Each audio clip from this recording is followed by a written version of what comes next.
disappointed in every one of you. I'm sorry, I don't mean to offend you. I'm disappointed in every one of you. I kiss you on the mouth. No, I'm not cool with that. Just, I'm sorry. One more time. I'm disappointed in every one of you. I mean, I'm dealing with degenerate animals. I'm disappointed in every one of you. Disappointed in every one of you. All right, come on. Honestly, I can't do it, man. I'm disappointed in every one of you. Let me tell you why. It's gonna be all right, Nicky. Go ahead, shoot. You just killed a fucking man. What are you going to do about it? Yeah, because you got nothing. You don't got a thing. Yeah, because you got nothing. Lobito! You got nothing. I want to get out. I want to get out of this rat hole.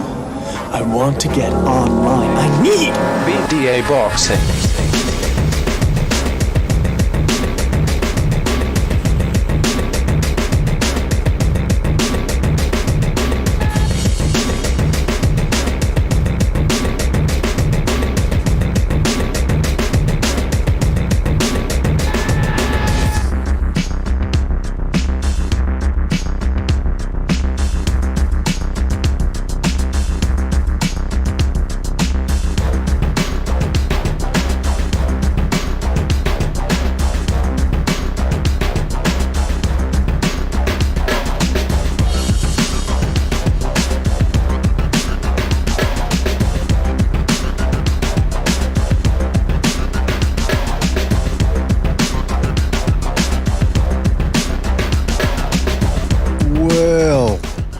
Hey, welcome everybody to another BDA Boxing Podcast, broadcasting to you live from the True North.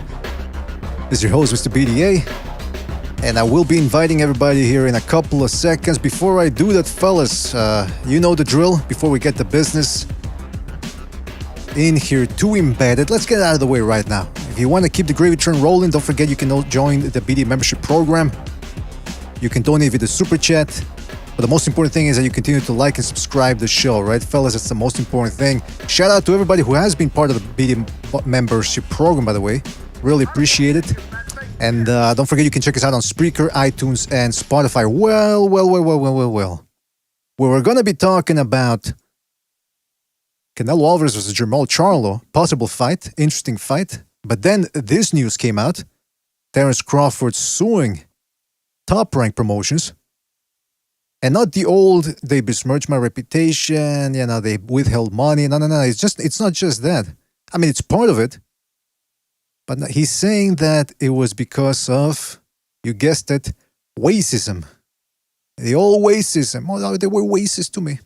Were they racist? I mean, I don't know. We're going to get to that. We're going to ask questions, see if everything holds up to scrutiny, or under scrutiny, rather. And we'll see what happens. Because again, Terence Crawford says he lived this. He could be right. We don't know. So we're going to get into the discussion. We're going to be taking phone calls in about half an hour, 45 minutes. And that's about it, man. Shout out to everybody in the chat.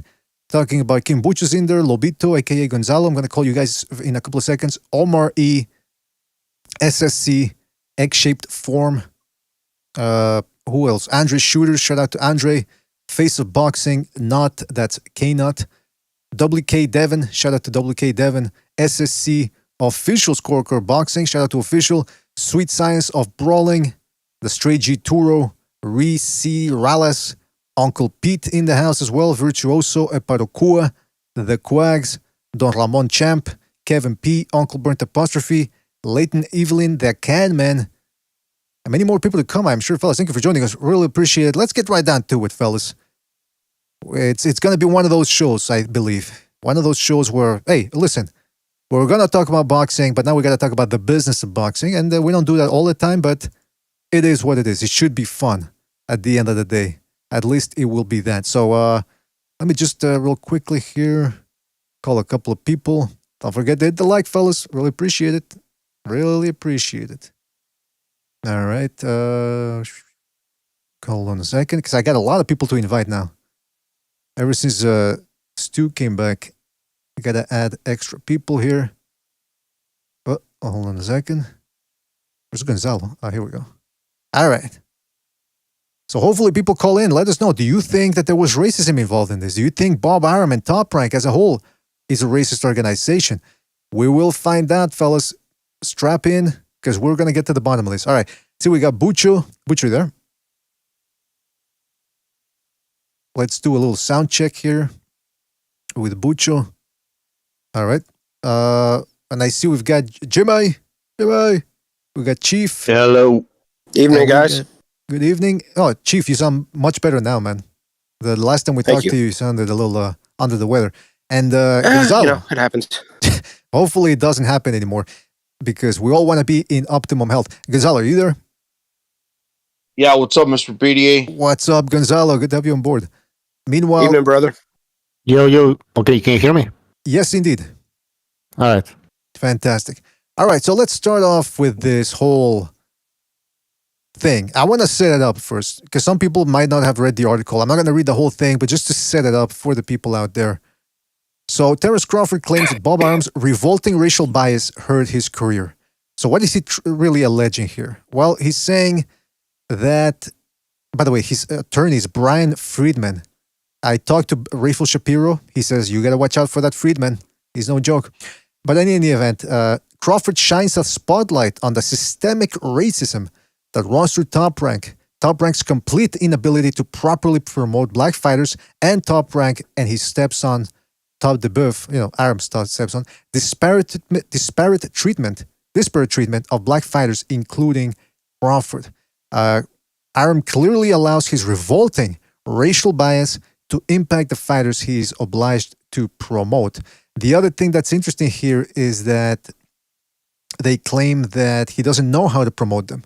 So it's not only that he's racist against black fighters, it's that he doesn't know how to promote them either. So he's incompetent on top of being a racist. So that means that the color of your skin has to do with how you promote a fight, because if you're a different color, you have to play the promotional game differently? Apparently, man. We're going to get to that. We're just going to read a couple of lines here so people understand what we're talking about.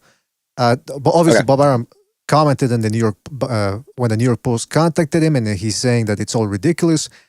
He says, because this is boxing, a sport with a checkered history, and because Arum is now dismissed as just a grumpy old white man, Arum continues to make racist and bigoted statements. Okay, we're going to get to whether he actually did that.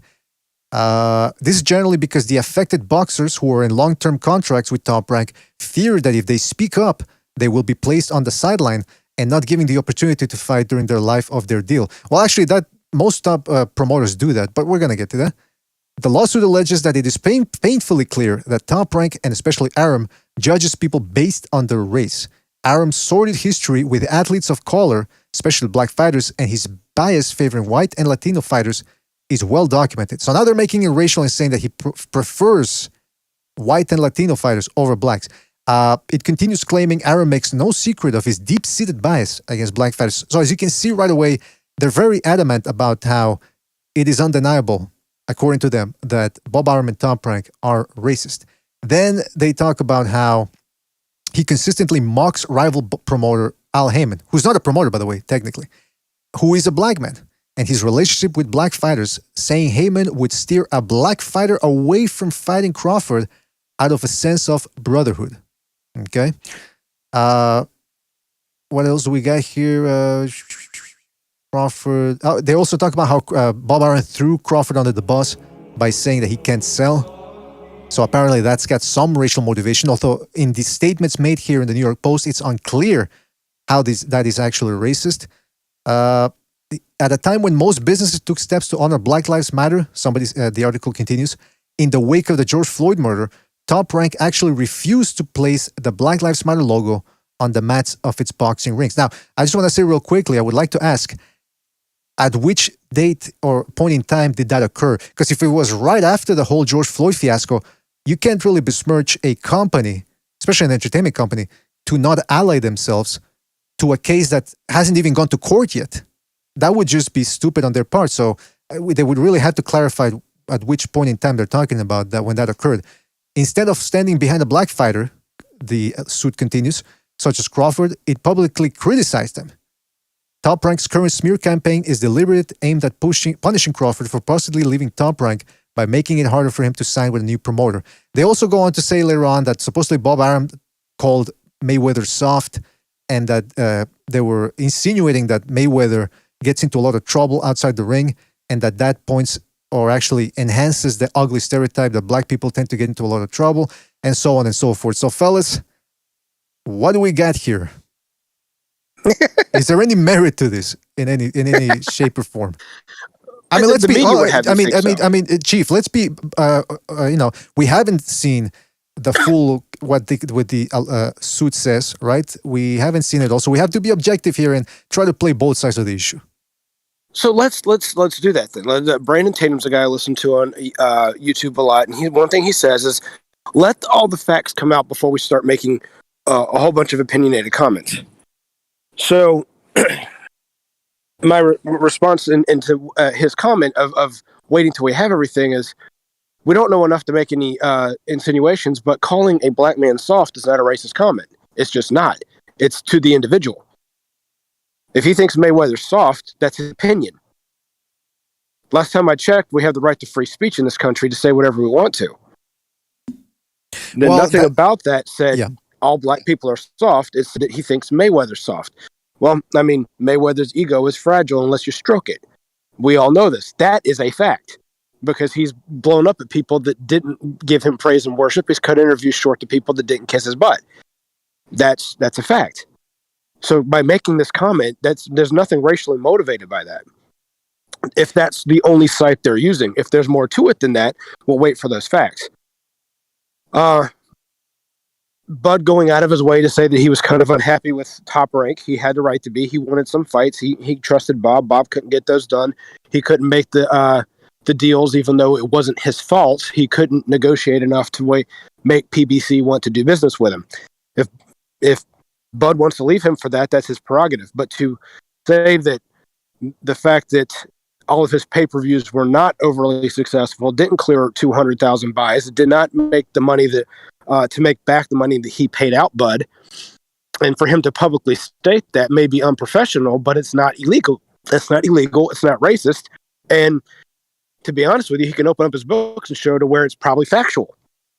So that's everything you're saying makes sense there, Chief, and that's probably what's going to happen. If this even goes to court, right? And like you're saying, it'll probably get thrown out before it goes to court, right? But that's the main question: is how do you prove whether somebody shorted you of money or of any type of reward because of the color of your skin? Like the comments that Crawford outlined here, and again, we haven't seen the full suit. We don't know what else they have there as evidence. It seems to be pretty flimsy evidence. I mean, well, he said Mayweather's soft. Well, guess what? Mayweather, by the way, he did get into a lot of trouble outside the ring. Crawford did as well. Yeah. Crawford got into it with some shop owners where he actually allegedly slapped somebody and also inflicted damage on the property. So he's a guy that sort of has. And then I wonder who helped make that go away. Exactly. There you go. I mean, who? Maybe Bob Arum, who used to be a lawyer. And here's the other thing. He says, well, they're painting an ugly stereotype about black people. Well, not for nothing, but Crawford's mother isn't exactly doing a good job of promoting a better image of black people, because she's always talking about how Crawford was the tougher guy in the hood. Nobody could stop throwing hands with him. So, it's a woman acting like a man. That right there is a turnoff, and she's sort of proud that her son would get. She's not proud of her son of his accomplishments. Hey, maybe he did well in school, extracurricular activities. No, he was the toughest guy in the neighborhood. So that right there, if anybody wants to talk about perpetuating an ugly stereotype, we're looking at it right there. By the way, shout out to Black Chibi for his contribution with a super chat, but he didn't leave a comment. But shout out to Black Chibi. I don't know who wants to go next, Bucho or Jimmy or like Gonzalo. Like anybody want? Yeah, I just want to say that I think that Crawford now he knows that he has to start promoting himself. He's no longer with Top Rank, and maybe he wants to become the fighter that fights for African Americans. Basically, that's what he wants. I wouldn't be surprised if in his next fight he shows up or he enters the ring wearing like African attire, stuff like that. That's all I have to say. Bucho, he's taking an approach similar to what Floyd did when Floyd left Bob. Floyd didn't say anything overly racist. I mean, he played the race card a time or two, but the first thing he did was, well, Bob couldn't promote me right anyway. Bob can't promote a black fighter. He made it racially a reason to an extent, but he also attacked Bob and tried to make it look like Bob was the one that was incompetent on why he couldn't get the fights that Floyd wanted for the money that Floyd wanted. And even though Bob can clearly show the fact that Baltimore, which was his last fight with Floyd Mayweather, didn't sell 500,000 buys. It didn't break any records, and it didn't garner for Floyd to be a $25 million fighter. Floyd changed that on his own with some smart people and fighting Oscar De La Hoya. But up to the time that he was with Bob Arum, he didn't do anything to garner that kind of money. Now, Terrence may, and I don't want to take up too much more time because other people want to talk, but Terrence may get to that point also, just like Floyd did in his 30s by playing the same card. But that doesn't mean that Bob is purposely holding him back or has any racially motivated themes of I'm going to hold this guy down and not make any money off of my business, which is about making a profit by pulling him down because of the color of skin. But that doesn't mean that Bob. Absolutely, man. Absolutely. And I just want to, we're going to get into the stylistic fighting performance of a fighter and how that affects his earnings. Mayweather, like you said, you referenced the Baldomir fight. Was it Bob Arum's fault that people were walking out of that Baldomir fight? Or was it Mayweather's fault? Of course it was, because he's a terrible promoter. He can't promote a black man, so it was his fault that everybody walked out. Right. I mean, how do you promote a guy that's boring? That's one question. And I know Terrence Crawford isn't boring, but what I'm saying is certain aspects, factors come in that a guy, Bob Arum tries to promote guys, and those guys don't put in the work, whether it's in the ring or outside the ring. They just don't appeal to people. That has nothing to do with, that has very little, I should say, very little, because I'm pretty sure there's a percentage of people out there that might be racist, but as a whole, he's saying Top Rank as a whole is a racist organization. Jimmy, what do you make of this? Oh, sorry. Yeah. No, go ahead, Jimmy. Oh, no, Bucho, finish your thought, brother. I'll wait. I want to hear what you have to say about this, man. What's this? Pete, I can hear myself in the background, man. So maybe if you put on the earphones or something. Bucho, finish your thought, brother. I'll wait. All right, he can't hear me, man. Go ahead, Jimmy.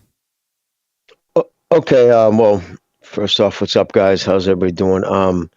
I just want to say just my personal feelings on the subject. I'm extremely disappointed that Crawford would use politically charged, taking advantage of a politically charged kind of thing right now to do this. I think I agree with what Bucho said, that I think he's trying to almost, see, I'm away from Bob. I'm so away from Bob that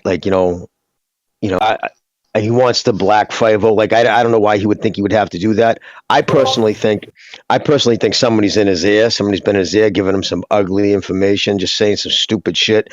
Because if you actually read the article, the flowery language, it's not just there was biases, there was revolting racial biases. There's no legal precedent for revolting. It's just a lot of flowery language, a lot of weird things. He didn't want to admit he couldn't, he was biased against black fighters. There's all these things are set on whether or not he can prove somebody's intent, somebody's biased. So you're going to have to prove his mindset. And then being most judges are going to be like, okay, I don't understand this. I mean, I don't understand how to promote fighters. So he's going to look at, all judges will first look at the contract. Did Bob Arum fulfill all agreements within the fucking walls of this contract? And then the judge will look at, okay, how is he paid? You know what I mean? Compared to other people at this time in his division. And the fact that he was the highest paid welterweight on the planet at $3.5 million per guaranteed. Nobody else was getting that kind of money guaranteed. Spence, for instance, was getting 1.75. And for Porter, they bumped it up to $6 million guaranteed. So when you're the highest paid guy, they put you on a pay-per-view that flopped, his original one. That was because, it was a turnoff, man. That hurt him and his marketability more than anything anybody could have said about him, how he handled that. Everybody agreed with it then. So I agree. I'll just say I agree with Chief. I don't think this thing sees the light of day. I don't think it goes past discovery, but we'll see. Well, let me ask you this on that to that point, Jimmy. Because we're not in Terrence Crawford's shoes. We don't know what he experienced, whatever, right? But it does beg the question then, why would an organization pay him so much money while at the same time stifle his career? Like, that doesn't really make much sense. You know what I mean? Like, what's the logic there? Hey, let's pay this guy $4 million, $6 million, but at the same time we want him to fail. Why are you sinking that much money into him then? In an empty COVID restricted room too. Remember, he wouldn't take a haircut on that price. He got $3.5 million for fighting in an empty building when he fought against Brooke. Swear to God. What's that, brother? These blacks. Oh, come on. Pete's already started to start this off controversially. No, but I mean, yeah, but it's... What's up, Pete?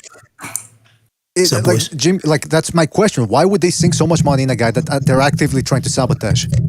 How does that work? Can somebody explain that one to me?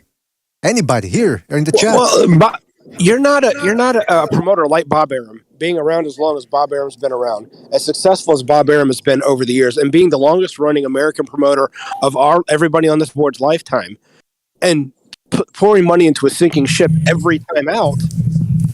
And successful. You're not still around. You go bankrupt and people quit doing business with you.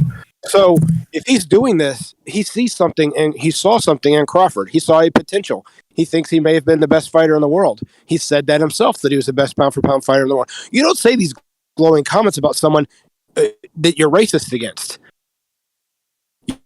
You don't put them. You don't take a chance on them and send them over to Scotland or England to get a title shot when nobody else believes in you against Ricky Burns.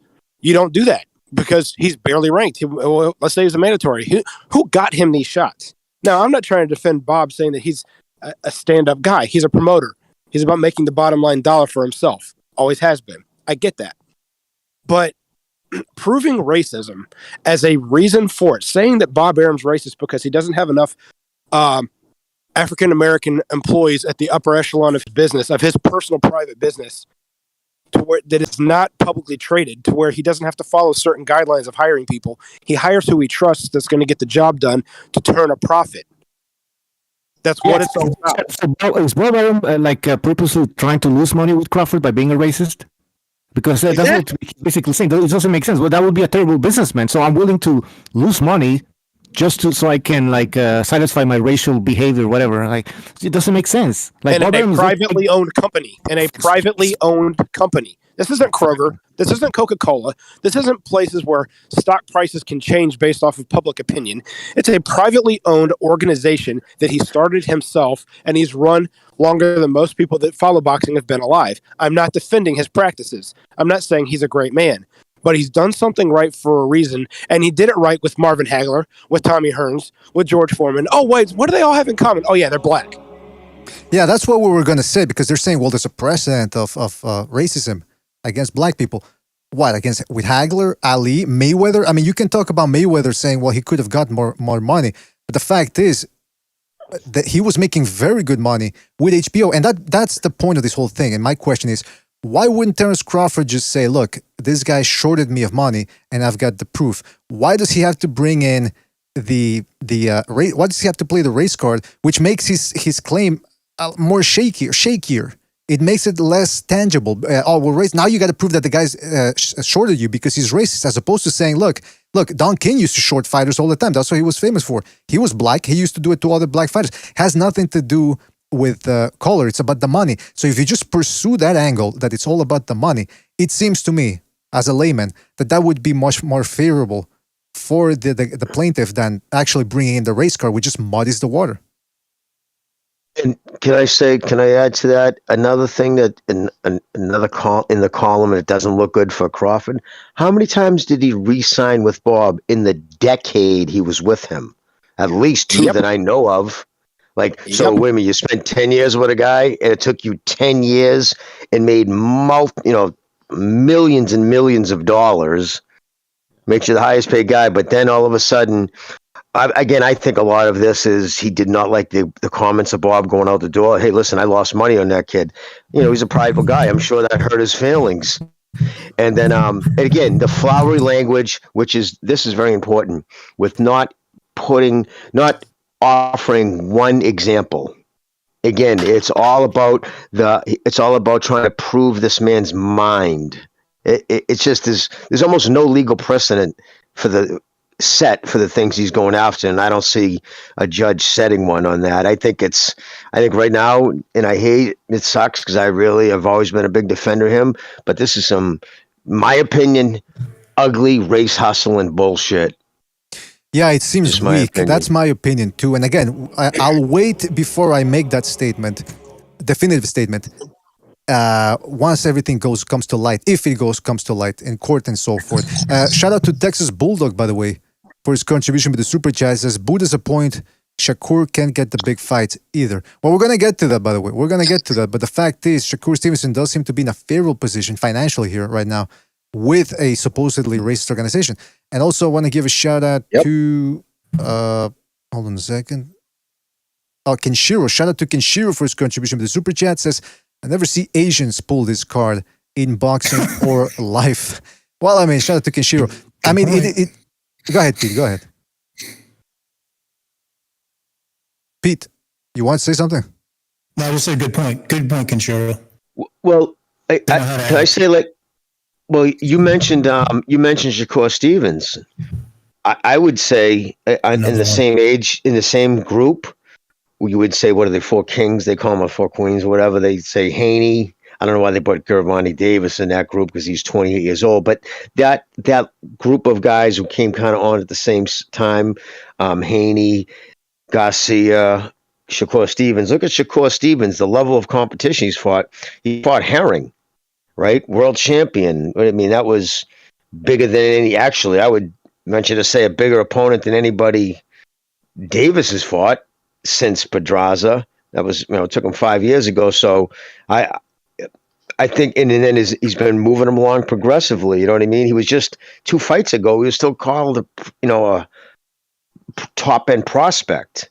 And then he went to contender status, and now he's at the knocking at the door of a championship. Let's see what goes going forward. I mean, he's got two weight classes. I mean, how is that? And is proposing to try and set up a fight between him and the winner of Valdez and I think Navarrete to try and make a unification fight. Now, why is he going to do that if he's racist and doesn't? And who's he matching? He's of those 4, because the 4th fighter is going to be Burchell. Who's he saying he's going to wants to match Shakur with? Burchell, the washed up guy, the shop fighter. So that's protecting his investment in a way. So he's protecting the black fighter to try and push him into a big fight. They're going to launch him into something bigger. How's that racist? Well, that's the question, because look, we were going to talk about this when we were going to bring up the Canelo Charlo thing, but everyone, if it is racism, that top ranks, if they are racist, they're still doing a good job with black fighters despite the racism, because if you look at the black-owned PBC, and again, Al Haymon is not the promoter, but he is the guy who essentially, he refuses to micromanage. He does almost everything over there. His fighters their careers have ground to a halt. Errol Spence, even before the accident, his career was stalling. Jermall Charlo, who's the same age as Canelo, has barely attained 1/3 or achieved 1/3 of what Canelo has. So, and Tank Davis, his career is in a spiral as well. They're fighting once a year, most of them, fighting guys that are subpar. So, all right, then you finally start a company that's black-owned, and what's going on there? The fighters, they're not getting paid. And on top of that, they got a contract that prohibits them from criticizing said company. So that seems to be a sort of a slave contract there as well. You shut your mouth, you can't speak, you can't speak your mind about this. You take the money we give you. So in other words, Errol Spence, Terence Crawford, if he goes to the PBC, I don't think he's going to fare that much better. Maybe if he gets one fight like Canelo and they pay him what he wants, you know what I mean? So it's I don't know. It seems, I'm just asking questions here and I want to get answers. And that's why we're going to be opening up the phone lines in about 20 minutes. But, try to make these allegations from Crawford make sense to us. Because right now, they're just a little bit too iffy to say systemic racism in boxing. I mean, if you wanted to say this in the 1920s, but right now, I don't see it. Well, BDA, I know someone's trying to speak. I don't want to talk over anybody, but I thought the article said systemic racism in Top Rank, not just in boxing, specifically in Top Rank. I know, but... And that goes back to my question of they're saying this based off of the fact there's not a lot of African-American people or black people, however you want to word that, in the upper echelon of a privately owned company. I've stated this already on this show, but where does it say he has to hire any particular person for his own personal company? Exactly. You know what I mean? It's and how do they have proof that because there's not that many black people in there that he's been being racist against them? Okay. By the way, real quickly, shout out to the Texas Bulldog for his contribution to the Super Chat. Says Shakur still can't get Valdez due to NBF Cameron Duncan. All right, I don't understand that, Exactly. but hey. Listen, it's not like he's been chasing this guy for 3 years and he hasn't gotten it. He might get him this year. You never know. Or he might get an equally bigger fight. We have to wait and see. But ESPN has been trying to shove this guy down our throats. And that's, you have to assume, but I think it's a fair assumption, that Top Rank is putting ESPN up to this and saying, look, hype Shakur Stevenson up. Like Gonzalo says, they always try to, since Shakur Stevenson isn't all that entertaining, they always try to hype him up with the whole thing of he's the best defensive, statistically, he's the best defensive fighter in boxing, blah, blah, blah. So they are trying to push a black fighter into a level or make him appear as if he's in a level where he might not really be, but it's part of promotion companies. That's what they do. Hey. Real quick, shout out to the Paper Tiger for his contribution. But the Super Chat says, how these Crawford defenders didn't expect him to turn into a diva just by looking at him. Just like Mayweather, Roy Jones Jr., Shakur next. No more exorbitant salaries, just international competition. Well, shout out to you, Paper Tiger and British Bulldog for that. Go ahead, Chief. How's Tim Bradley doing? Anybody know? He's not staying on the street corners with that cup selling pencils, right? That's right. He's done pretty well for himself, right? Who's his promoter again? Okay, never mind. Exactly. No, we get you. That's a good point. That's a good point. Crawford, man, he's trying to... Can you hear me properly? Yes, yeah, fantastic. You're good now. Fucking Crawford, man. He wants to blame other people. Andrew Ward has come out also with a video that I saw on Twitter. I don't know if it's recent or whatever, but he's like blaming racism for, I guess, the way his career went, or he's saying that because he was mulatto or whatever, his career went. Like, that guy was boring. We know he was boring. He clinched all the time. He was extremely boring. Now he wants to blame other people. And by the way, he was the A side all the time. He got decisions when he shouldn't have gotten. What else did he get? Like the low blows against Kovalev. The referee didn't do anything. So this guy, he was treated like a king. The blatant headbutting he did to Miguel Kessler. Yeah, the dirty fight with that African boxer. Bika. Yeah, in the Super Six. Sakio Bika. I mean, and he still complains, and everybody treats him like a king. On ESPN, Max Kellerman's like basically sucking his cock and everything. Like, but that's the other thing is, why are they complaining? Why is Crawford complaining? And that's he was getting paid millions to fight fucking Amir Khan. But that's what I'm saying. That's that you bring up an interesting. You bring up an interesting point there, Butcher, because look, Lomachenko's a guy that they tried to push too. He's white. He's what these people always say. Oh, you see, white people have it easier. He's white. He's entertaining inside the ring. He doesn't complain about the size of the ring, the gloves, the location of the fight. He doesn't clinch. He doesn't clean, and he's fairly entertaining. He didn't become a star because Vladimir Klitschko was white heavyweight champion. Right, but my point, Butcher, is nobody wanted to see him. My point is that even with a guy that's white, which supposedly is an advantage, and who's entertaining, like Lomachenko, he couldn't break through the mainstream. Why? My point is, it's very hard right now to become mainstream as a boxer. It can be done, but there's a whole lot of factors that have to come. It's almost like creating life. You got to have a bunch of molecules and proteins and a whole bunch of other things to combine themselves with the right environment to create a mainstream star. And Lomachenko couldn't become one. So now imagine somebody that's not that entertaining, either inside or outside the ring, because Crawford is entertaining inside the ring, but his problem lies outside the ring. He's not a personable fella. Steve Kim has talked about how this guy just doesn't really like promotional endeavors, going into radio stations and all that. You saw what happened when he went to Joe Rogan, the Joe Rogan podcast. Bomac was the one that was doing most of the talking. This guy just doesn't have a personality, and I hate to say it, but boxing is a form of show business. You got to have a certain something that endears you to the fans so that they can attach themselves to you. Yes, well, De La Hoya, even though he had a built-in fan base due to ethnicity, as some people may say, he got out there and signed autographs and kissed babies and shook hands and gave hugs and gave autographs and gave fist bumps. He did this kind of stuff. George Foreman had a personality. He went out there and he got on there and Bob got him a lot of these appearances to get. Now he didn't get him the grill, but he had him out there on these press conferences for people to see there, and he'd always talk about eating his cheeseburgers. Someone else came up with that idea to sign him onto something, but that came from Bob putting him out there and him talking in front of people, saying these kind of things. Mayweather was known in the early part of his career of not showing up to press conferences. And so when you're not out there promoting yourself, then you need someone to help. You need someone to sell the rest of the side for you. And how great of a job does Bob do at selling someone that doesn't sell themselves? That remains to be seen. But that has to do with competence, not racism. Exactly. Larry Holmes. Larry Holmes, right? Larry Holmes wasn't that personable. Right, but I don't remember who his main promoter was after he left Don King. Larry Holmes was Don King for the beginning part of his career. But to wrap things up real quick, there's a friend of mine told me something about how things are as a promoter, and he explained it to me in wrestling terms. You used to have, and most of us have been following wrestling most of our lives back in the good old days. So you'd have Hulk Hogan, the Ultimate Warrior, and they'd be there screaming into the camera and everything else, and they would sell their side of the match coming up, and they'd do their promo. Then you go over to The Undertaker. And The Undertaker didn't say anything because he has no personality whatsoever. He's one of the most amazing wrestlers you've ever seen, but he can't sell tickets to anything. That's why you had Paul Bearer. Paul Bearer would talk for him and do all this stuff. Now, Don King was great at that. Bob's not quite as good as Don King about getting out there and selling everything that way. But Bob's good with putting the events out there for the fighters to sell themselves. If you don't sell yourself, you have a little bit. It's your career. It's your stock in yourself. If you're not going to sell yourself, at the end of the day, you can blame your promoter all you want to, but you had the press conferences. You had the opportunities to say things.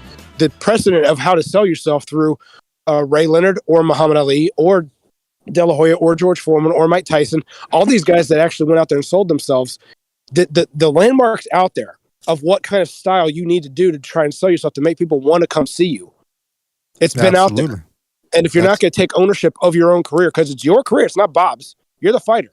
What are you taking ownership of at the end of the day? Exactly, man. Yeah. I mean, it's that the promoter ends up offering the fights and he has to take them. And the manager is also, I believe, maybe I could be wrong, has a certain responsibility there as well. Let me just read a couple of super chats real quick here. Shout out to Black Chibi for his contribution with the super chat. Says, NBF means no black fighters. This is nothing new. Texas Bulldog, shout out to Texas Bulldog, says, did Hagler have to go to the Supreme Court? I don't understand. To get a title shot? I believe he did not. There's a story to that in a minute. We'll hit back in it. Finish reading the super chats, but there's a little bit of truth to that. Okay. I hope Spence beats... shout out to Kenshiro, who says, I hope Spence beats Ugas, then gives Bud 20% max. All right. Shout out to Kenshiro. Shout out to Mike from Boston for his contribution to the super chat as well. He says, Crawford has a victim mentality, which we're seeing pretty frequently in today's climate.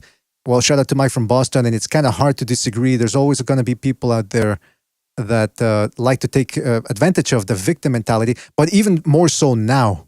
It's becoming more accepted, and even to a certain point, you could say encouraged. So that's not good for the social fabric.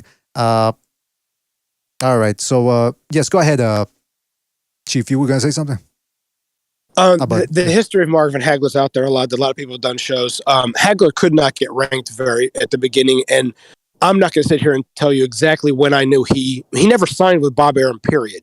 They always did a handshake agreement. The Petronelli brothers were his manager. Jimmy and I have talked about this on the air before.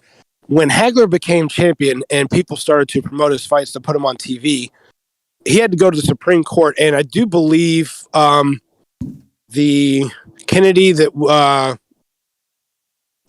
not Bobby. Which one was the one that went on the date with the girl and kind of had a mysterious... Ted Kennedy. Yeah, Ted. Ted's the one that actually had to say, if this guy doesn't get ranked soon, we're going to have to look into things and what's going on because of his winning streak and everybody had been beaten. Don't quote me on all of that. I've heard that through the grapevine that's how he finally got ranked. Mm-hmm. So the Supreme Court thing about, political people getting involved in Hagler's career to get him ranked, there's some merit to that floating around. I don't know the ins and outs of all details. So there was a little bit of truth to that. But once he became the big time and he won the titles, Bob promoted pretty much all of his fights, especially his biggest fights. Well, okay, there you go. That clears things up. Jimmy, when it comes to this this lawsuit, if it even goes to court, do you think there's merit to this? Like, and by the way, can Top Rank countersue if something goes awry for Crawford? Well, first off, the only way to countersue, you would have to say there was a libel, meaning like by him calling Bob a racist, in essence, he's just calling him, actually a revolting racist. Bob would have to prove, like, say he went to sign a black fighter, for instance, and the black fighter straight up said, "Oh, I would have signed with you, but Crawford said you're a racist, so I ain't messing with your company." That right there shows. Damages. Like say yeah, exactly, damages if Crawford's because the words are out there in ether. Once you put them out there, they're out there. Now he's labeled them that. If his lawsuit doesn't have any legs, which I don't see it having, because there's too many circumstances at work not in his favor. The years of promoting black people, there's a laundry list of what he's done. He brought Mayweather from a complete unknown 23 times on HBO. And got him to the point where he went on to fight on these massive pay-per-views. But he didn't get there he had to get to that point. And there's a laundry list, a lot more black fighters than there are white over Bob's career. Just look at the list of fighters, just a handful. That's more of actually a new phenomenon, actually, with the Eastern Europeans and whatnot, and Europeans. But then the court's going to look at, there's so many factors. Okay, Bob's reps Mexicans, Japanese, people from all over the world. And he's going to have the paper trail to prove. The bottom line with Bob is the only color that motivates him, like all people in business, the only color that should motivate them is green. And the fact that they're using that he didn't get involved in a radical left-wing communist group like Black Lives Matter, and every one of the original members are schooled communists, patriarchal. We don't have to go into all that thing, but they didn't take that and then put it on their fucking ring. First off, it's silly. It's nothing. There's nothing substantive in anything I've read. And he hasn't been able to point to one incident. And a lot of this too, I think, is the writer for this New York Post article.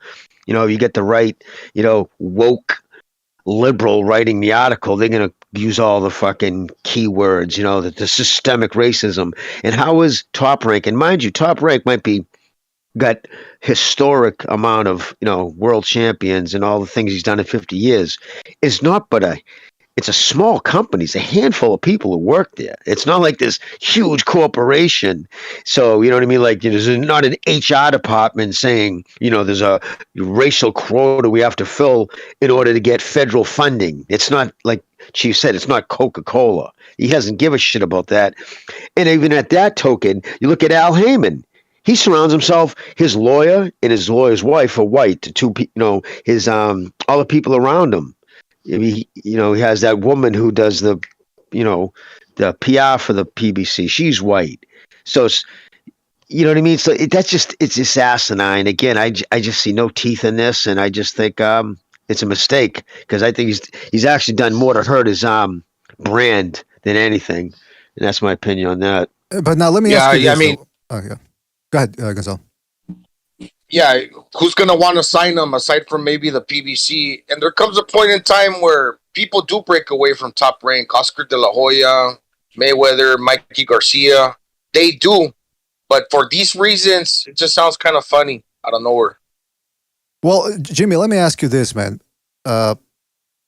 Because people always say, yeah, but and that's one thing that Crawford's alleging, that other fighters have left Top Rank, but you've made a distinction in the past of, they left them, but under what circumstances? And when did Top Rank start getting into it with guys like Mayweather and De La Hoya? Could you just maybe expand on that or repeat that? Because people just don't seem to get it. They think they left Top Rank under bad, negative conditions, unfriendly conditions, but there's more to it than that, isn't there? Jimmy?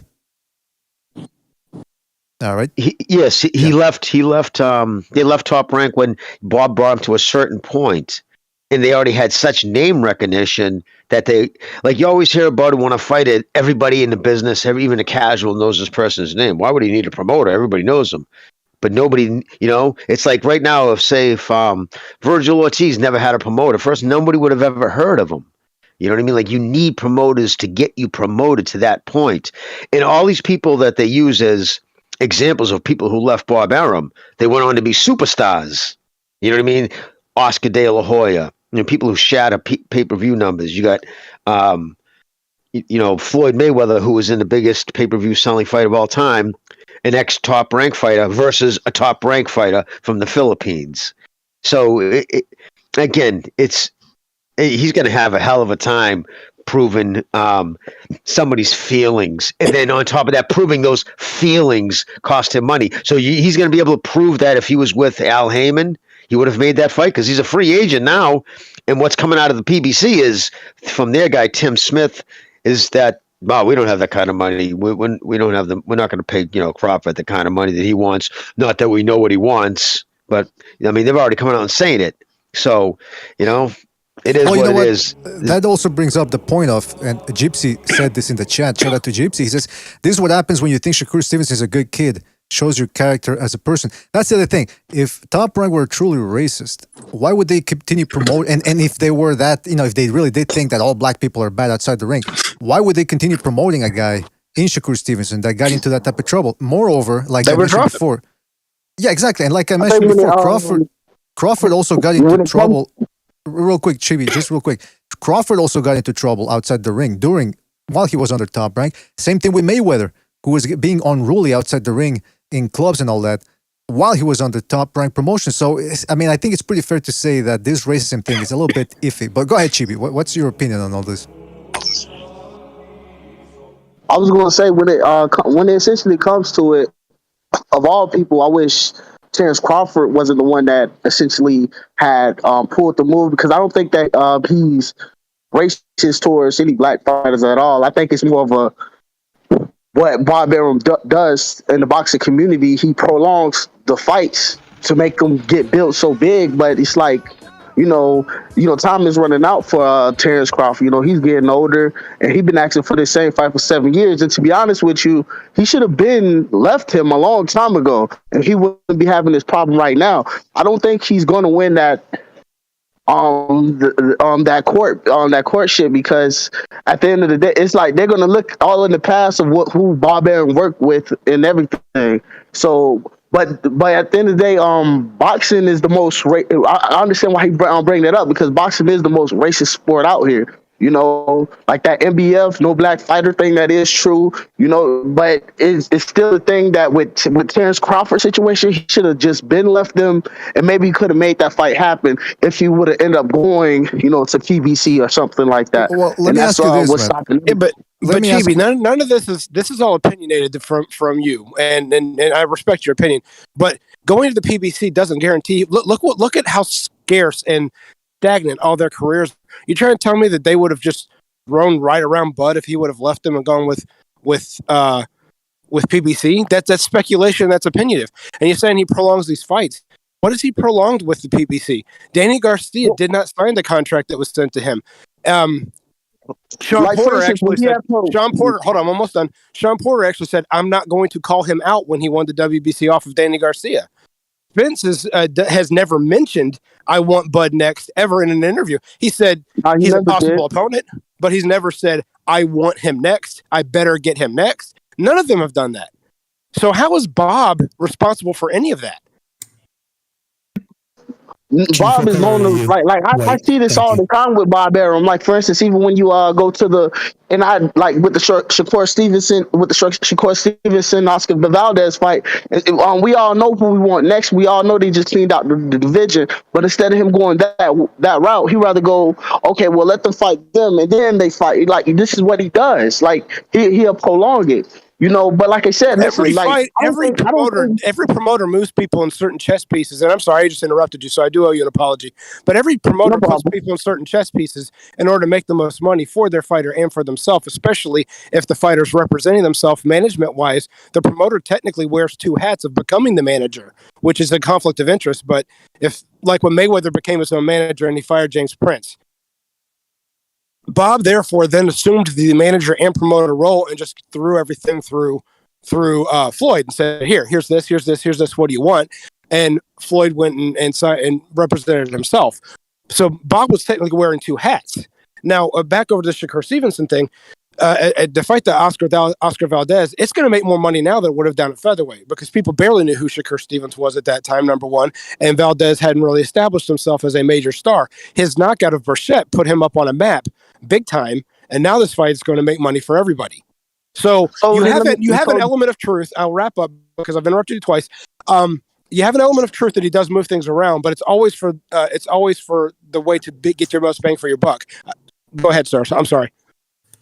Nah, man, with that mouthful, I forgot what I was gonna say. That was legitimate, but I still feel like at the end of the day, like regardless of the situation, how Bob Arum moved so long, like it's like, you know, that's why I can see why Terrence Crawford is mad. I don't think that he should go that route and sue him. It's like, because he's not going to win that at all, you know. And even with the whole, even if they try to, because I heard you guys were talking about the Black Lives Matter movement and all that, that's not going to have nothing to do with this at all. I don't even think they're going to bring that up through the courts or anything. So like, well, this is what they mentioned. This is real quick. This is what they mentioned in the article. Crawford, or his mouthpiece, his lawyer, actually said that. So I think that, again, I'm not sure, but they're talking about what was in the papers that they filed. Which again, they did file those papers. So they said they were trying to criticize Top Rank for not supporting BLM in the wake of the George Floyd thing. Which again, like I said in the beginning of the show, as a if you have a company, that would be pretty irresponsible to ally yourself to a cause where you stay the hell out of it. You stay the hell out of it, your company. No, yeah.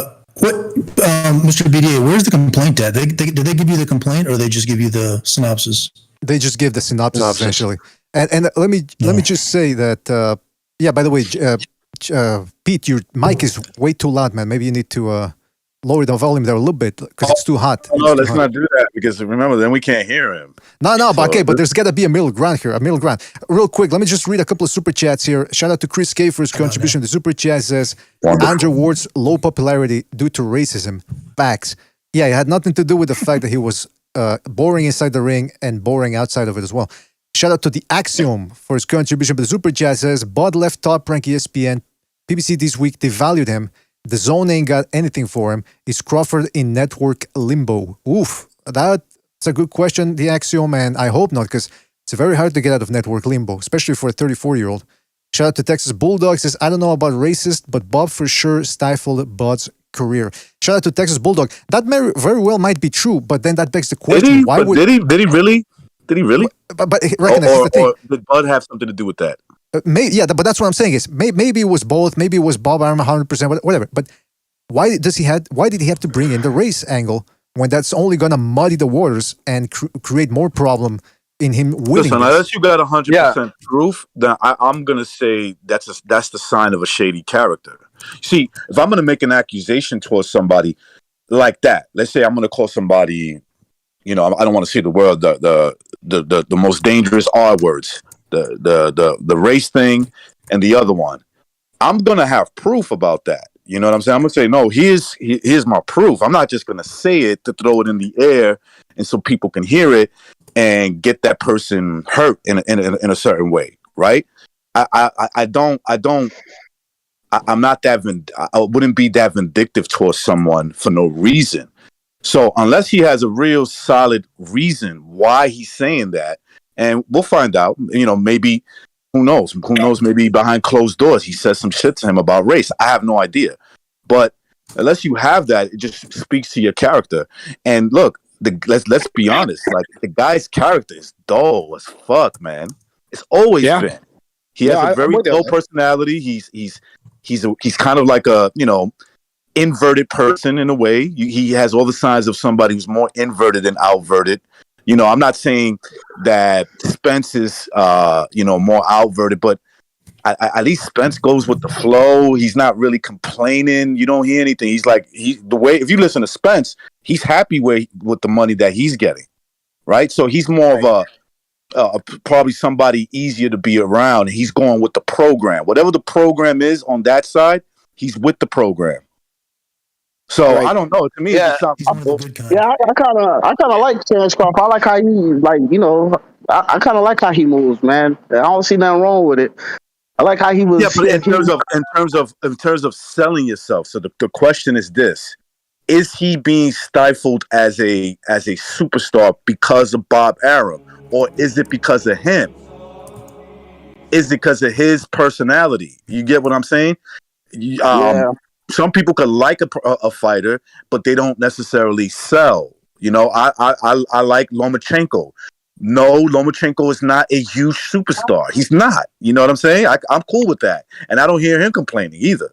Because that's what, that we were talking about that in the beginning of the show. And of course, like we were saying too, we talked in the beginning, Crawford is not a scintillating person outside of boxing. He doesn't light up a room.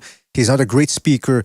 Bomac is much more of a charismatic personality than Crawford. So can you really blame, like I said in the beginning too, recognize it's, to be a mainstream star, big star boxer, you have to have a bunch of factors in your favor. It's not just whether you're entertaining in the ring or outside. It's got to be a little bit of both. You have to have something that engages people to you, and that's just the way it works. By the way, shout out to LT Boxing for his contribution to the Super Chat. He says, Black Chibi is docking me on the Kumite. Whoa, is that true, Chibi? What's going on there?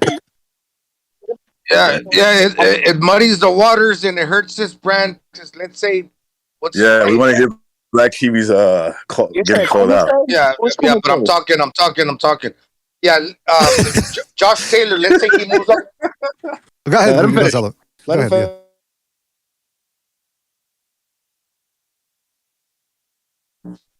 Let's say Josh Taylor moves up to 47.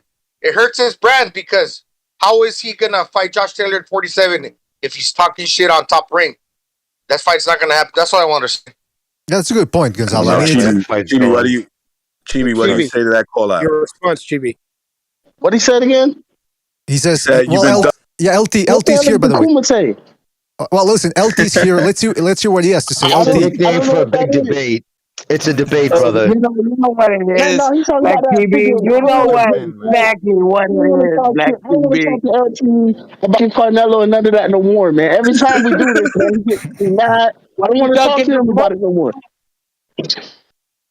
Why you ducking the smoke, bro? Man, I'm not ducking no smoke, man. It's like every time you talk about this nigga Fuda Matata. Nobody cares. I would never buy that fight. Bro, it seems like you're the one talking about Canelo, bro. Did I say Canelo? Bro, all right, then who you talking about there? Because you don't know any other fighters. Who you talking about? Period, bro. That's it. Oh, nobody ain't ducking you, man. Period, bro. All right, nobody ain't ducking you, man. I'm right here, man. All right, cool, bro. Set it up, King Bucho. Set it up, bro. All right. Yo, LT, what do you think about Crawford and like the fact that he's suing Bob Arum for fucking racism? You don't know who Crawford is. I don't know why, but go ahead.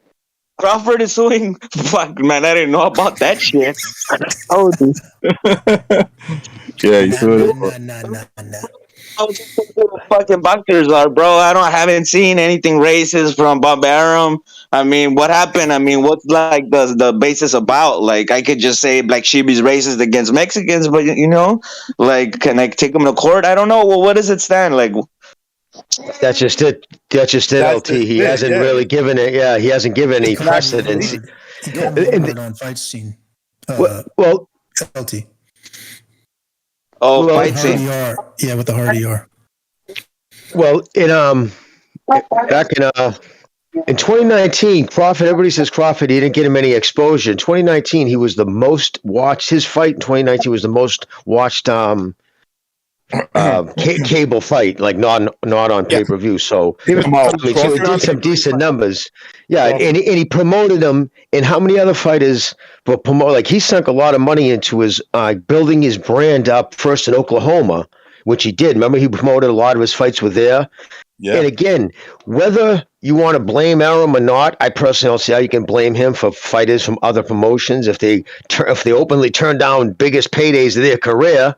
I mean, Porter admitted he did at that time. Thurman called $5 million offer an insult at that time. The highest he ever made was 2.5. So it was double that. The offer was double what he ever made, but that was an insult. So my point is, he's got to prove to the judge it wasn't the PBC fighters that didn't want to fight him. And the fact he's a free agent, he could fight any one of them right now, and that Spence went out of his way, in my opinion, to avoid him to fight Ugas when there was the Crawford fight, the biggest fight at welterweight, even though it was a couple of years past its due date, in my opinion.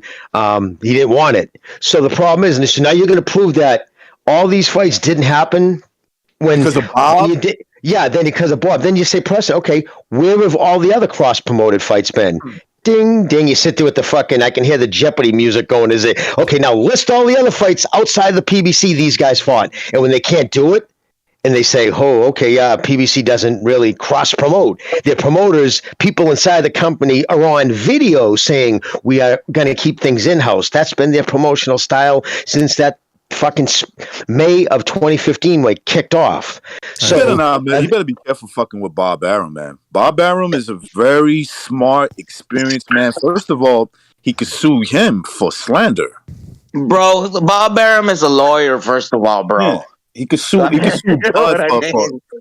He's not gonna lose, man. Fuck it. He's not gonna lose, bro. Can I just come on, bro? You know what? I just put it all together. I think it's more that Crawford's just trying. I think Crawford is trying to get the attention of the media, because not just for me. Because that's the thing. That's the only thing about this whole conversation that I wish it was another fighter that this was going on. And the whole thing. The whole thing is like the whole racially biased thing is that you know what I'm saying. It is a no black fighters league out there that I do believe in, and if in this there is no league. What do you mean? Hold on, time out real quick. There is no league. There is no league on paper that discriminates against black fighters. There is no league. What I'm saying is a lot of name them. No, you gotta hold on. One at a time. One at a time. Fellas, everyone's talking over each other. Let me just say this, bro. LT, come on, LT. We need to maintain a certain sense of formality here, or of decorum. We can't just talk over each other. So, Chibi, go ahead. Yes, sir, my bad. Let me say just one thing, bro. No, LT, man, come on, man. Chibi, go ahead. Cállate. When I say NBF no black fighters, you feel me? I mean like there it's a lot of fighters out there ducking black American undefeated fighters. Like who? Like who? Well, Andrade's been ducked. You know what I'm saying? Freaking even with the whole Shakur Stevenson situation, I feel like Oscar Valdez is personally ducking them. You know, and those are two examples I can think off the head right now. Okay, so you gave two examples, Chibi. You gave two examples, okay? You said, in your opinion, because there's nothing official that says we are ducking Shakur Stevenson and Andre. That's not proof of what you said, no Negro fighters, whatever you said, okay? That's not proof. That is your opinion. And you cannot go into a place of court or place of anything and say, yo, listen, judge, here's my opinion that I'm going to prove as fact. They're going to look at you like you don't understand the meaning between your opinion and proving that something, proving an accusation. That's just an opinion, bro. Right. Yeah. Okay. Then I'll take that. I'll take that. Hold on. What I'm trying to say is, I'll take that as an opinion. Okay. I'll wrong with that. But that's what I was essentially saying. Regardless, like it wasn't no point in him trying to sue Bob Arum from racism, because, like I said, he's not going to win that. You know, because like he worked with so many black fighters, it's going to be impossible. They're going to be like, how is he racist? He worked with the likes of freaking Mayweather. Come on, like it's gonna be too hard for that case, and I don't really know how it's gonna go. I wish he would have took a different route. If he didn't like Bob Arum that much, he wouldn't have signed with him for like 2 extra years. I don't think he signed with him twice. I don't know for sure. That's a great point. First of all, bro, he's worked with the blackest of the black, though. He's worked with the blackest guys. I mean, bro, look, bro. I want to say this, bro. Look, man. Crawford, the one that's racist, bro. He's swinging an old white man, bro. First of all, bro. I don't see how that's. I don't usually exactly people see how who make false accusation of racism are the racists. Usually. Thank you, Rick. Nice. Yeah, usually the people that. I don't think Terrence Crawford is racist at all. I'm not saying that. I don't know what's in his head.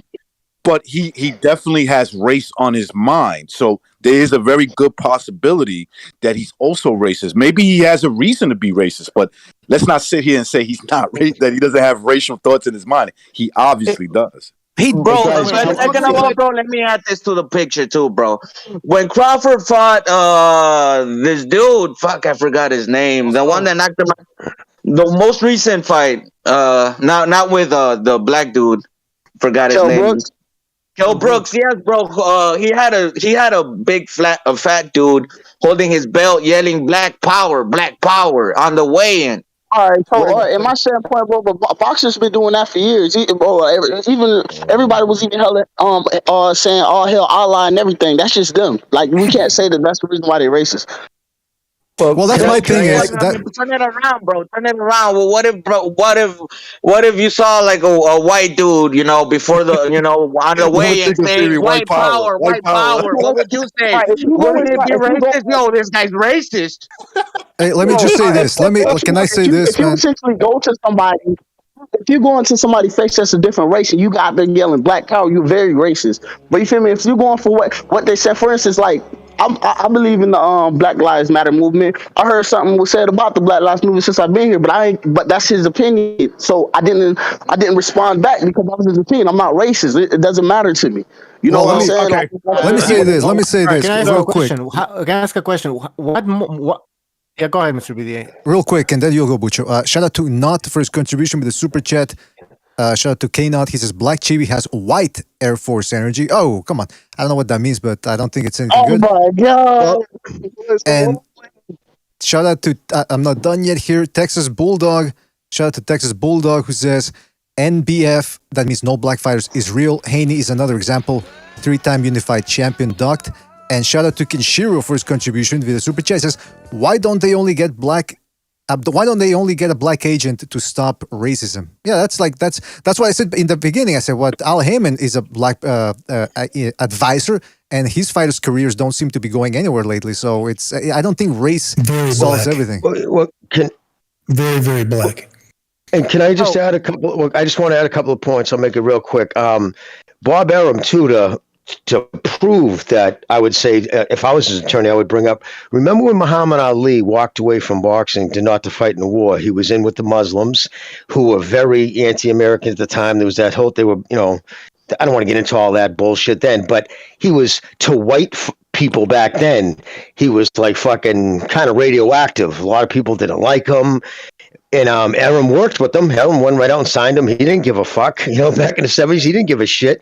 It was always been about money. Secondly, I would say Valdez he's not avoiding Shakur Stevens' skin color. He's avoiding Shakur Stevens' talent.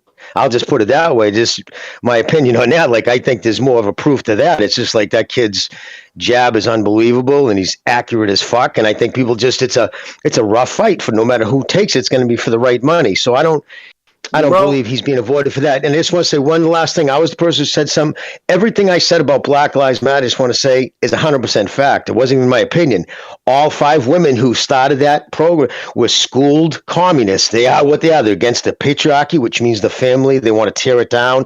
They haven't done anything with the black community. I think they exploited fucking bad feelings for money. That's my opinion on them. Hey, by the way, can I just say Bucho was going to...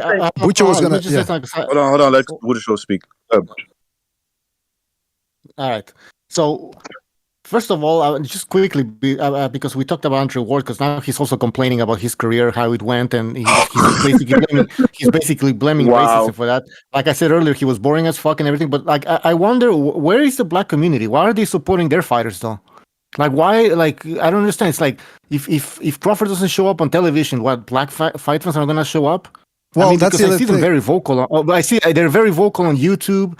And they have a lot of subscribers, but it doesn't seem like they actually show up to fucking fights. And whose problem is that, man? It's not my fucking problem. It's not Bob Arum's fucking problem, right? That's Bucho. That's the distinction. Why is That's the distinction talking about the black community, man? That's the distinction that you made. That was perfect. Because if you say, well, they like to support them verbally, like I know black this, black that, but when it comes to shelling out the money, it doesn't seem like it's working because they're not making that. The fighter is not getting good ratings, and they're not getting paid what they think they deserve. So something's going on there where people are not supporting each other. Real quick, fellas, too. I'm gonna give you. Hold on, Chibi, real quick, because we got the phone calls open here too, the phone lines, and some people are saying that they can't hear us on the phone lines. So let me just take a couple of phone calls, see if everything's up to par here. Hold on a sec. 678, you're on the air. 678, what's on your mind?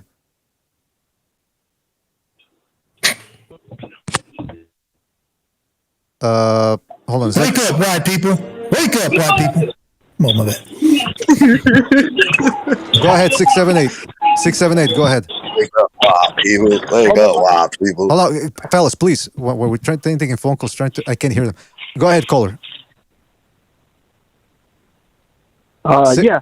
Hey, panel. Great conversations today. What a crazy topic. But what I want to put out here are some facts.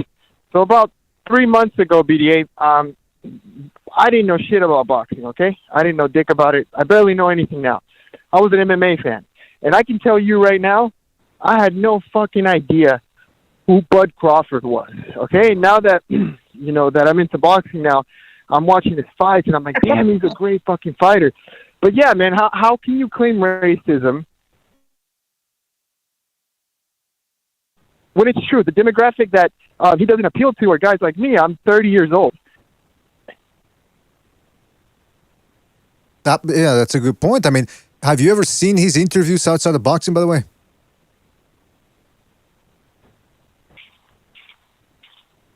Caller, are you still there? Yeah, what's up? Have you ever seen Crawford's interviews outside of boxing?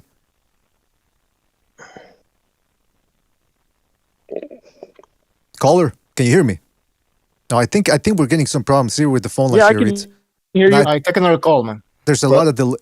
Do you know what, Bucho? It is. It's not because it's the delay. I think that people were complaining in the chat that they can't hear us. He's fucking speechless. That's why. No, it's not that. All right, listen, caller. He's hearing you on you. He's hearing you on YouTube. Move to another caller, man. All right, callers, call back 678. Call back if you're listening. Let's see, because I don't know, Bucho. Let's see if that's the case. Let's go to another phone call here. 661. You're on the air. 661. What's on your mind? Yo, can you hear me? Yes, indeed. Can you hear us right away? Am I coming through? Yes. Can you hear me?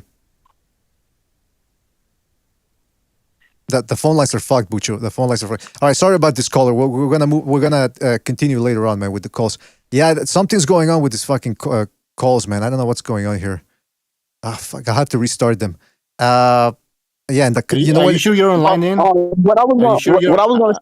Hold on. Are you sure you're online? Are you sure you're using line in? Yes, and that the other problem is the connection. It's going on red most of the time. So I think it's a connection issue too.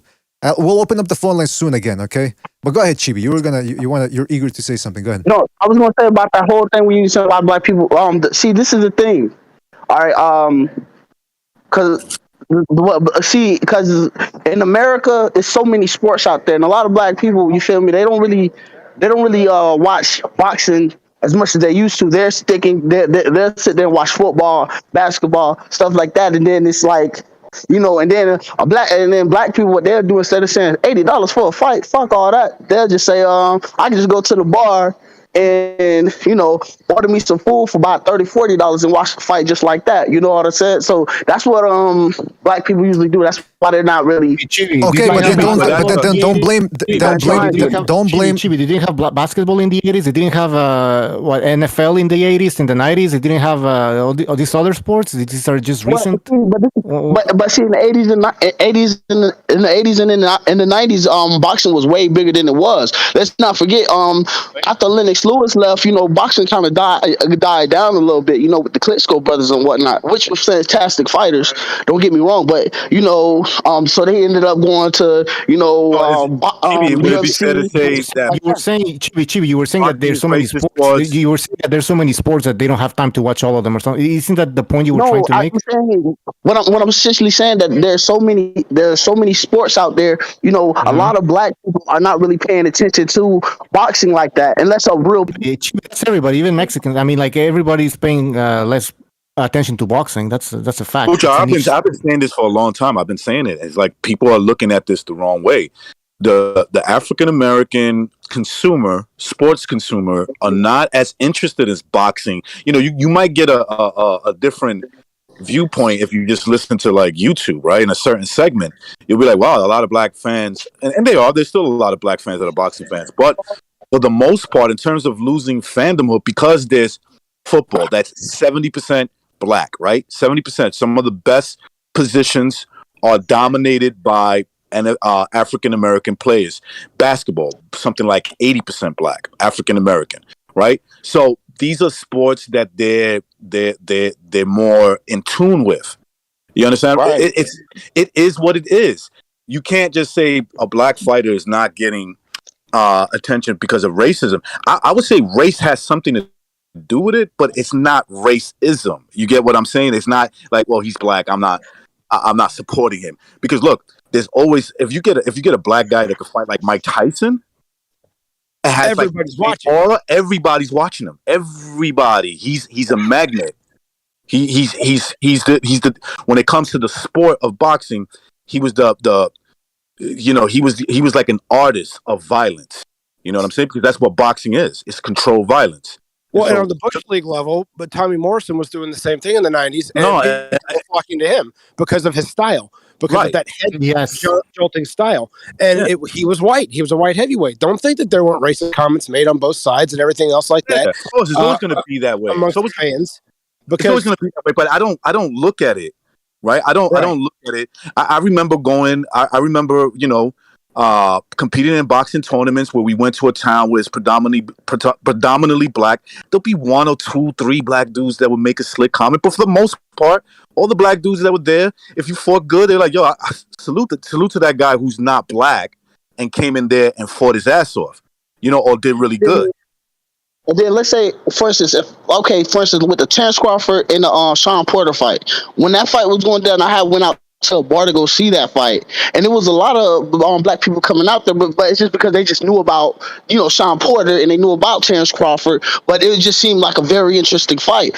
Like they're not going to come out for it because I'm pretty sure like they're not really like big fans of boxing, so they don't know Kell Brooks. They don't know these people. So, but if there's somebody that they know and it rings a bell, they'll come out. Yeah, but why are people why do they stop watching boxing though? I mean, there's many reasons, right? But one of the main reasons is something we always talked about, which is that they don't fight the best, right? Like they take huge layoffs. We forget their names. And then when they come back, they don't take a big fight. So that's one of the reasons why boxing has been going to shit. It has nothing to do with race. And by the way, when Andrade, I don't know, somebody mentioned, Chibi, did you mention that Andrade is a victim of racism? No, he said that. I think that he's a member of the No Black Fighters League. Okay, but let's be honest, Chibi. He's boring. Let me just finish this. Yeah, I don't know what that means. Andrade, let's be honest, he's boring, first of all. And Eddie Hearn, let's not act as if he's not trying to promote this guy. He's trying his fucking best. Now they're labeling him as like the boogeyman and he's always showing up in all these DAZN events. They're trying to get his face to appear all the time on the zone. But it doesn't work that way. I mean, the guy has to put the work in the ring, and he's not doing it. So I don't know why yeah, go ahead. He's also dumping his belt to avoid fighting an Asian kid right now. Remember, that's not a good look. Think about it, Jimmy. That's not a good look when you're considered the boogeyman. The boogeyman is now dumping his belt. So officially, that's a duck, right? Because how else would you look at that, right? He's mandated to fight.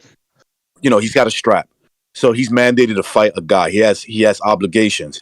He's gonna dump the belt while calling everybody else, calling Charlo's coward, Canelo's a coward, Triple G's a coward. That's not a good look, bro. That's and what he's saying, the excuses.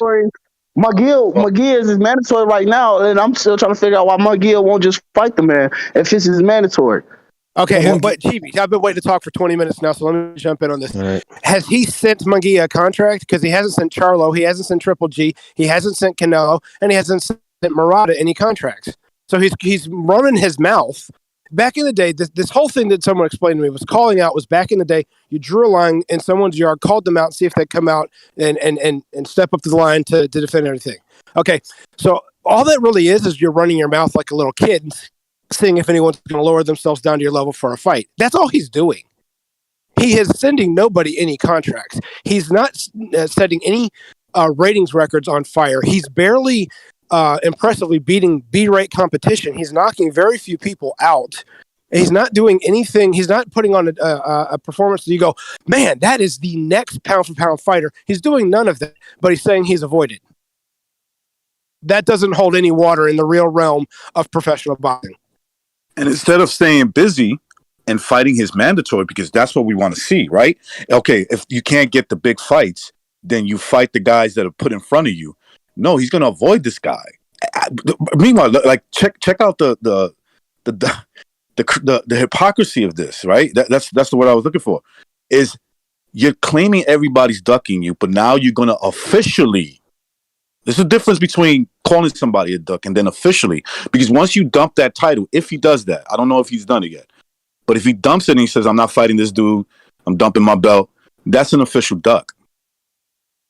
His reasoning was high risk, low reward with this kid because nobody knows his kid's name. Right. And he's too talented of a kid. So he's that's the calling him reason. a high risk. He's calling him a high risk. Exactly. And a low reward. Yes, Andrade. And I want to say about Andre Ward, he also said, I believe he used the excuse that he's a mulatto. So was he basically, I don't know, was he saying he's not getting support from both? Black fighters? No, is he saying he's not getting, is he saying he's not getting it from both sides? I don't understand. But when they use races and not their popularity, my thing is there's 41 million black people in the United States. If even a fraction bought their pay-per-views, they'd be rolling. So when he says this, he's basically saying not enough white people supported me. Because right. that's exactly. Personally, listen, I don't think it's fair for any race, right? Including the black. I don't think it's fair for a black guy to expect a fraction of the black population to support him. No, he has to do his part to make those black dudes, the black consumer, support him. If the black consumer says, "I looked at him and really I'm not interested," he's entitled to his opinion. Okay, but the racial lines is where it becomes very blurred, because remember, what you're saying is you're blaming whatever group, right? Let's say it was a white guy. Let's say Andre Ward is blaming black guys because his father was a white. Let's just say that. I would say that's stupid, right? Either way, I would say that's dumb because they don't owe you anything. You're either attractive. You're either an attractive sell to them or you're not. It is. And recognize to that point too, right?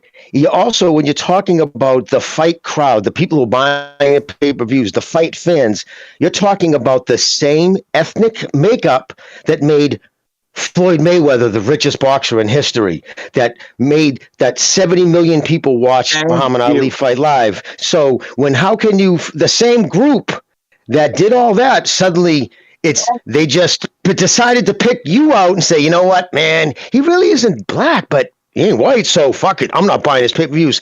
To even put that out there in the ether, right? Isn't that asinine when the same group of people you're calling racist made all these other black fucking fighters multimillionaires? So it just doesn't hold water. Sorry, guys. Jimmy, he also, remember Andrew Ward also mentioned that only black fighters that dance on top of tables and do shit outside the ring that's crazy, that they get the attention. Meaning that he didn't do that, therefore he didn't get all the. But the thing is, he fails to mention the behavior that he should have had inside the ring. You know what I mean? He's talking about behavior outside the ring and mentioning racism as excuses, but he never mentions what the fuck he did in the ring. Now, in his mind, he's like, well, I won all these belts and I became a champion. This is the Cuban mentality, like Rigondeaux, that in Cuba, you win a couple of medals and you become a sports champion, whatever, and then you get an extra bag of sugar or some shit like that, right? But this is not Cuba. This is not communism. This is a capitalist country, supply and demand. If nobody wants to see you fight because you're fucking boring as fuck, it doesn't matter how many belts you have. It's people are not going to want to watch you. I would argue that Andre Ward is a more skilled fighter. I would argue that when it comes to skills, Andre Ward is a more of a skilled boxer than Deontay Wilder. But why did Deontay Wilder ended up making more money than him, especially on the back end of his career? Why? Because Wilder had a huge personality. Yeah. Okay, his personality screams for attention. He is this tall. I mean, listen, biology, it is what it is. Okay? Everything is not created equal. Okay? They're not created, they're not the same person. You got one guy who's 6'7" versus a guy. How many people you seen 6 feet? A lot of people. How many people you see 6'7"? Not that many. Okay? Then on top of that, how many people you saw 6'7", 215 pounds, and can knock you out with one punch? Forget about his flaws, right? And whether he can speak properly like Andre Ward. That doesn't matter. It's just that, look, man, life is not fair. You know what I'm saying? Life is not fair. You know how many people die without a name? Nobody knows who they are, never will. look, it is what it is. To blame it on race, right? And Andre Ward is making a distinction that he's a mulatto, so it sounds like he's blaming both race. Bro, that's not nobody's problem. That's nobody's problem but yours. Okay, and many others that went under the radar. Okay, many other people that go under the radar every single day of their lives. It's just stupid to bring up race when there's so many other examples of black fighters that have made tons of money because they had what it took. They had an attractive appeal that it was very charismatic and whatnot. Yeah. What you saying, that's some real big facts, because we don't really, like, after the Deontay Wilder and Tyson Fury, it's not really that many showmen that can really get you that hype for a fight. Like, I was so hyped for that shit. Like, there ain't no showmans like that in boxing right now. Like, especially in the lower weight classes, and that's even with Terrence Crawford and Errol Spence. Errol Spence is boring as hell, but he can fight, but he's just boring, Errol Spence? Well, no, Errol Spence, I actually think it's a little entertaining. But real quick, let me just read a couple of super chats here. And I want to say something about that. Shout out to Ed Perez for his contribution with the super chat. Says, I don't always agree with Bob, but to me, this is a cheap move by Crawford. Bob can't force the fans to support Crawford and his boring style. I mean, he can try as best he can to put this guy on TV and put his face on TV so everybody knows it. But at a certain point, it's a two-way street. It's a two-way line of communication. The fans, like Bucho said, the fans have to respond. And with certain fighters, even with fighters that should be, like Golovkin was an entertaining fighter, and he was white, which is supposed to be the thing that makes you a superstar. Didn't work either with Golovkin. He never became a mainstream star. Same thing with Lomachenko. Real quick, shout out He became a star, BDA, when for like, I guess in his opinion, he would say for all the wrong reasons, for fighting Canelo and coming out second best. But he never. What I'm saying, real quick, recognize what I'm saying is he never became a mainstream star. And the logic is that these guys, if you are white and you're entertaining and you're a good fighter, you're gonna skyrocket, and that's just the historical record shows that that's false. And also shout out to Andre Shooter for his contribution with the super chat. He also rejoined the membership, I believe, the BDA membership program. Shout out to Andre Shooter. He says, Bud was never even a big draw. Being third or fourth on most people's pound for pound lists and not being able to get a fight isn't a racism issue. He's just boring. Hey, you know what? Pernell Whitaker learned that the hard way too when he was a professional fighter. So, I mean, it just goes to show you that it's a whole bunch of factors. And real quick, shout out to Chris K for his contribution with the super chat. He says, like sloppy people whining about not getting a date. Exactly. If you look like a slob, sorry, you're not going to get a date unless you're paying for it. You gotta groom yourself a little bit, make the best of what you've got. There's so many injustice, if you want to call it that, when it comes to life, that nobody's paying attention to dudes that are making a good fucking living, and they don't have as much fans. The dating market, you know how many fucking guys get pushed to the side, bro?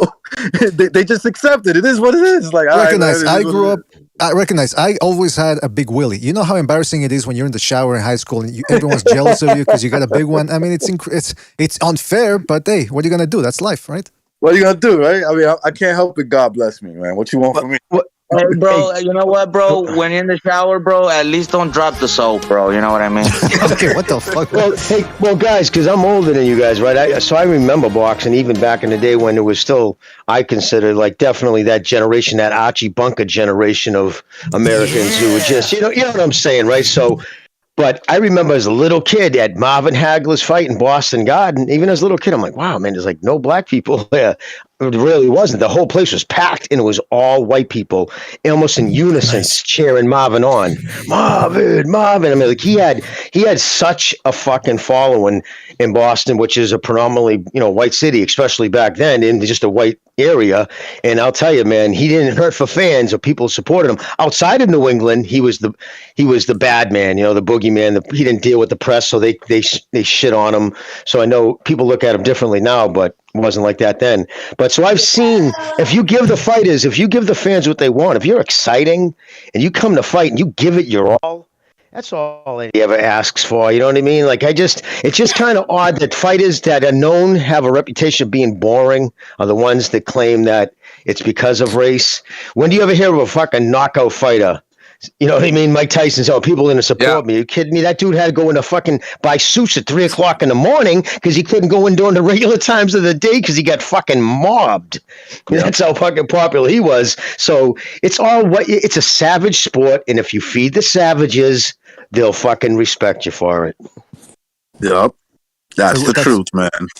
Very well put. It's about, but like I said, I want to also make it clear. It's not just the action style. The action style will help, but there needs to be a little something extra too. And because, like I said, there's been guys that are exciting, and they just don't become mainstream or that big a star. So it's a weird business. Making somebody famous, it's not as easy as it looks. If it were easy, everyone would be able to do it. I mean, even the music industry or in the entertainment industry, with actors and all that, they try to shove people down their throats, and it works for a little while. But I mean, how many actors can you remember from the 90s, 80s, whatever? What happened to that? Not many. Not many. I remember a couple. Yeah. You know what? Everything that y'all said though, one biggest thing y'all said that I can really agree with y'all on is when y'all said life just isn't fair. You feel me? Like I can agree with that. Like life just is not fair. Because it isn't. It is fighters out there like Devin Haney. Devin Haney should be way bigger than what he is, but because of his fighting style, nobody really cares. You know what I'm saying? And it's also the money he makes too, brother. He makes because they paid him such ridiculous money. Yeah, somebody finish that. Well, it's like the Winky Wright syndrome. He outprices himself for the fights that we want to see now. They paid him so much money on the way up by being his own quote-unquote promoter, by not having to pay that extra back-end money, and he got extra money. His paycheck, now he wants to fight these guys. He's already making the money they're going to offer some of them, according to some sources. He's already making about $2 million a fight. So when Kambosos wants to fight him, and Kambosos is the champion, they're going to say $2 million. Kambosos is going to say, great, that's great. $3 million, brother. Devin Haney's going to say just $2 million, and he because he doesn't know the business aspect of any of it, he's going to think he deserves more than that. When he's not looking at the big picture, he's getting $3 million profit at the end of the day. He's getting $3 million. So he's getting $2 million more than Giovanni Davis is getting guaranteed. So think about how big of money they paid him. That goes back into the point of if I say $2 million, he's getting $3 million. He's going to go, you're $1 million short. But when they open up the books and go, look, this is how much he's making. Kambosos is the champion. He doesn't have to fight you. You need to fight him. Then he wants more of the pot, and this is what he's going to get. We can't afford to give you $3 million based off of this fight of what it's going to bring in. He doesn't understand that side of it, and I'm not saying he has to, but he has to come to terms with the fact that whatever magic they worked for the beginning of his career for him to be set up financially the way he is, and God bless him for it, he's going to have to realize the fact that he's not really generating that kind of money. That's coming from back end situations that they were generous with it, that they never had to give him. So now when he wants to fight these other guys, if he wants them in the ring, they're going to expect the kind of money he's already making. It was DAZN breaking into boxing. They had funny money to play with, and they overpaid these guys. Now, part of there's a yin and yang and everything in the universe.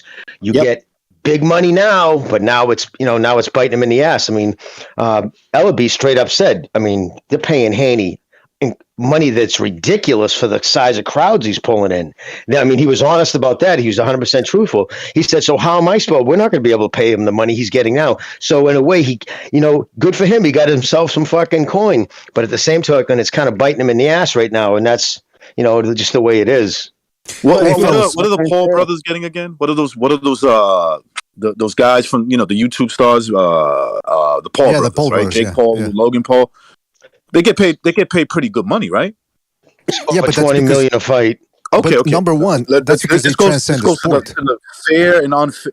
I'm sorry, go ahead. Number one, that's because they transcend the sport. And just real quick, number two, remember that Jake Paul didn't do all that well last time when he came to the gate in pay-per-view. So yeah, just to make that distinction. But they make better than the average boxer, right? Let's be honest. They make way more than the average boxer. Well, look, that's a sign of life is not fair, right? And I'm sure that they're not just hurting black boxers. They're not just hurting Spanish boxers. They're hurting white boxers. They're hurting every boxer, if you want to look at it that way.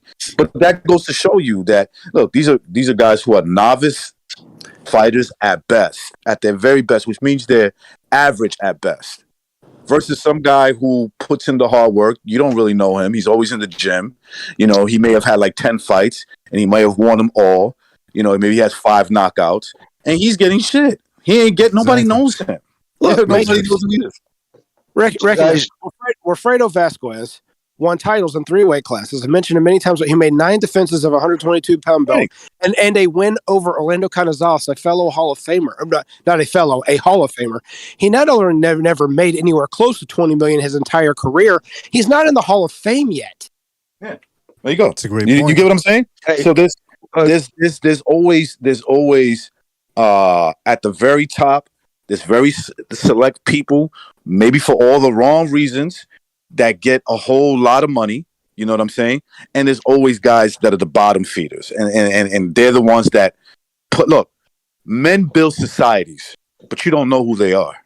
Exactly. You don't know who they are. You know the person that bought that building and set up the blueprint, but you don't know the guys who actually build it. You never know the guys that set and up. whiners take them down. You don't know who did the scaffolding, who bolted the whole thing. You don't know the most important to is who set up the elevators. The elevator, that's right. The elevator, that's the most important thing. I mean, come on, how are you gonna fucking climb? How you gonna get from the lobby to the top floor? You get what I'm saying? Exactly. You gotta give it up to those. If you live in a building that big, anywhere in the New York City or the metro area, I had something to do with that. You don't know who I am. Yeah, Exactly. that's right. What goes what goes up must come down. One day you might be flying high. One day you might be on the ground. Unless recognize work on the elevator, then it doesn't come down. Hey guys, real quick, what do you guys because we talked about Jake Paul? What do you guys think about that fucking Brandis? That fucking cruiserweight? Is he the cruiserweight champion? Brady's, yeah. Brady's who tattooed Jake Paul's name on his fucking leg. It said, Paul something or other. That's got to be fake. Please don't tell me that motherfucker's that thirsty. That would make no sense. Oh man, that would be such an insult to the sport. That's almost being a cock, by the way. I don't. It's like a cock-like mentality. You don't get no man's tattoo. Yeah, I wouldn't surprise me. No man, yeah, wouldn't surprise me if he has a tattoo. Not cock, bro. What's that? You mean cook, not cock. Yeah, cook, whatever. I got a weird accent, LT. You gotta cut me a little slack for this. But you know what? It wouldn't surprise. We all know what you meant. We all know what you meant.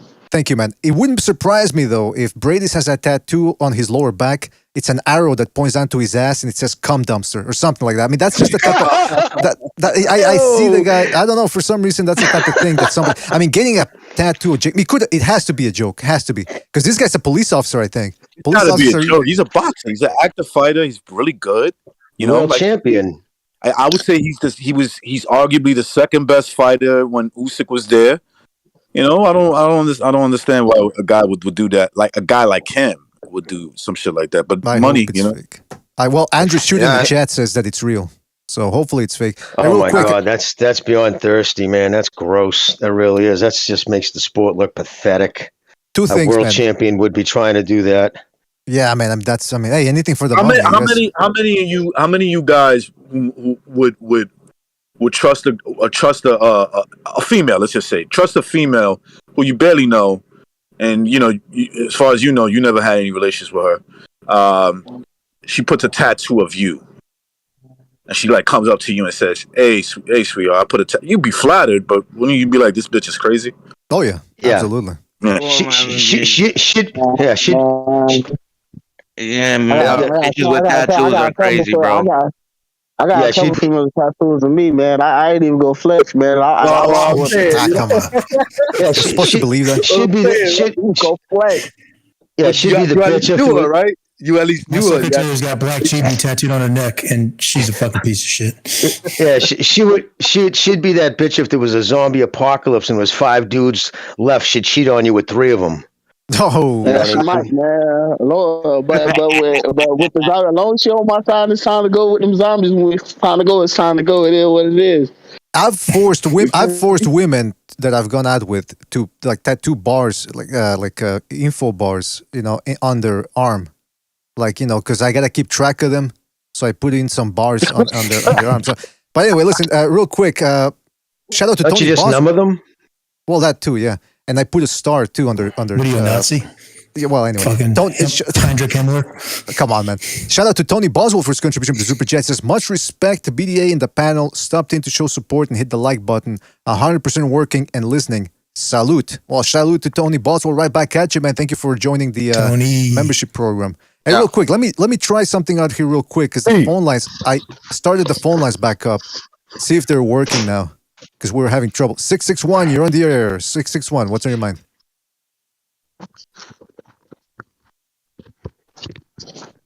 Oh shit! Hold on. Now this next mic. Line in. Get line in. God damn it! Shut up! Fucking Pete. All right, 661. You're on the air. 661. Can you hear me now? Yes, fantastic. Yeah.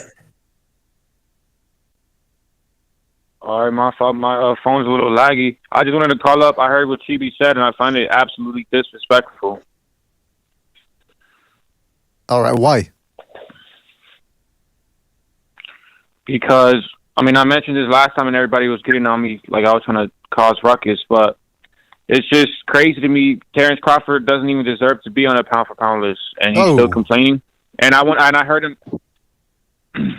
mention that Bob Arum... Huh? No, because I'm just shocked because I don't see why do you think Crawford shouldn't be on the pound-for-pound list, though? Because he's black. I feel like he's just ESPN. He's an ESPN. How do I say it? Affirmative action ESPN prop creation. He really hasn't fought any. Yeah, basically. And I heard Bob Arum talk about. Did Bob Arum say that he prefers white and Latino boxers? Is that what he said? Yeah, well, he says I know what I had said. See, this is what I essentially said. I've been saying this through this whole thing with Bob Arum. I don't think he's racist at all. What I don't like about Bob Arum is that he prolongs fights. I hate it. I'm like, because he'll say, okay, well, let's just hold off for a minute and make bigger fights. And then with the whole Terrence Crawford situation, I think Terrence Crawford deserves to be on the pound for pound. Because don't forget, mind you, that he was undisputed at 140 and everything. So, but go ahead though. Go ahead. Hey, Black Chibi, can you hear me? Here we go. The phone is a little bit choppy. That's what I'm saying. Yeah, guys, don't talk over the guys. Don't talk. I barely Don't heard talk. anything you said. Yeah, okay. Don't talk over the caller, please, guys. Like, mute your mics for the moment, because otherwise, the connection interrupts itself when we speak. But Chibi, go ahead. I mean, Fighter Spirit, go ahead, man. What did you want to ask, or did you didn't hear properly? You said.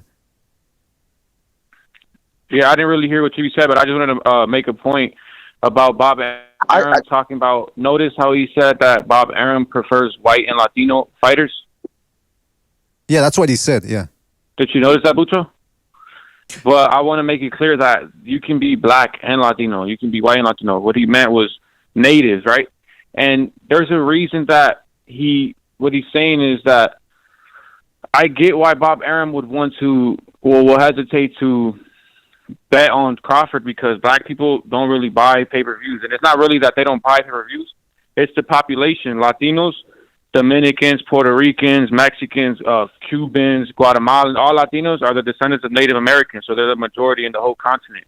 So that's why, even if all Latinos don't buy pay-per-views, that amount that do is still more than the blacks. And of course, white people, they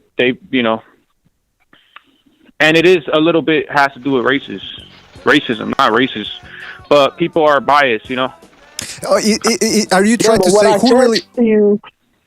Go ahead, Chibi. Go ahead. But no, see, but this is the thing. What I said, and I said this in the beginning of the conversation, I said, I don't think that Bob Arum's racist. He worked with a lot of black fighters. And I said, that's why he's not, Terrence Crawford is not going to win that, because it's just too much proof that Bob Arum, you feel me, with,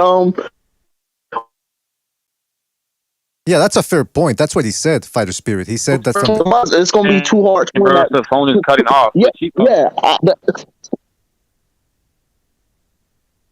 Yeah, just to Fighter Spirit, just to clarify, Chibi, because I know the connection's fucked up, but Chibi he did say from the beginning he doesn't think Bob Arum is racist, and he does believe that Crawford shouldn't have said that from the get-go. But Chibi, let me ask you this, if you can hear me. Who are the real Yes. victims? Who are the real victims, Fighter Spirit, in boxing, racially speaking, if there's such a thing as a racial bias in boxing? I think The real victims to me would be natives. The mixed natives. Hold on, Chibi. Hold on, Chibi. Fighter Spirit, go ahead. Chibi, hold on. We saw Castaño get robbed from being undisputed, and that's just okay. Notice how people will say Canelo lost against Triple G, but they'll say that Cruz didn't lose against what's his name, Tank, right? But Cruz got robbed against Tank. Teofimo got robbed against Cambosos. They wanted him to beat Loma, but I wanted to make this point. That's bullshit. I wanted to make this point. Hold on, Chibi, let me talk. You had a whole hour to talk. Let me say something real quick. I have a video, not to promote nothing. I'm not going to say the name here, but it's a video that I made about Mikey Garcia. He posted a picture on his Instagram, and on his Instagram, he showed a picture of a doctor report, and on the right there, the ethnicity or whatever, the race said white, because that's what they're doing. They're writing right on even the natives report cards, but the majority are Latinos. So that's why Tank's last fights have been with what? Nothing but Mexicans, and it's going to continue that way. All right. Well, listen, that's one man's opinion. That's the Fighter Spirit's opinion right there. Fighter Spirit, thank you for calling in, and we'll catch you in the next one. All right, man? All right, man. Peace. Peace. All right. Let me just say real quick, man, shout out to the Recognize, who just donated with the super chat. He says, boxing is not racist. It's not fair like the world isn't fair. Salute. That's right. The world isn't fair, and you got to make your way in it. Sometimes you encounter obstacles, and that's just the way it is. You gotta overcome them, and you can't blame other people all the time and that they dislike you as the reason why you didn't achieve what you wanted to. Should I try? I'm sorry, my bad. I thought I had you on mute. Go ahead, man. Go ahead. No, I thought he was gonna say something. Well, listen. What I was gonna say was, when you asked me that question, who is there out there? Do I think racist? Like I think boxing is like I said, it's the wild west. I feel like it's the most racist sport. For me to just say, oh, this guy's racist, that guy's racist, I'll be totally wrong in that, because I personally don't know these people. And one thing that I notice is that, you know what I said, because I am a diehard boxing fan, but you guys are diehards. Y'all look into the contracts, y'all look into this, y'all look into that before y'all even say anything. So I can't really say. I can feel like somebody's ducking, like even with like the whole Canelo situation, I feel like he's ducking, but then every time when I come up on your platform, BDA, and this is not my first time here, it's hard. It's really hard to debate with people who really dig deep inside of these things. So I can't really, just go off of feelings on this platform. Do I still think boxing is very racist? It's very much racist, but I can't really just point and pick people out who's racist, because I don't have the facts to say, oh yeah, well hold on. You're confusing me, man. You're confusing me, because you're saying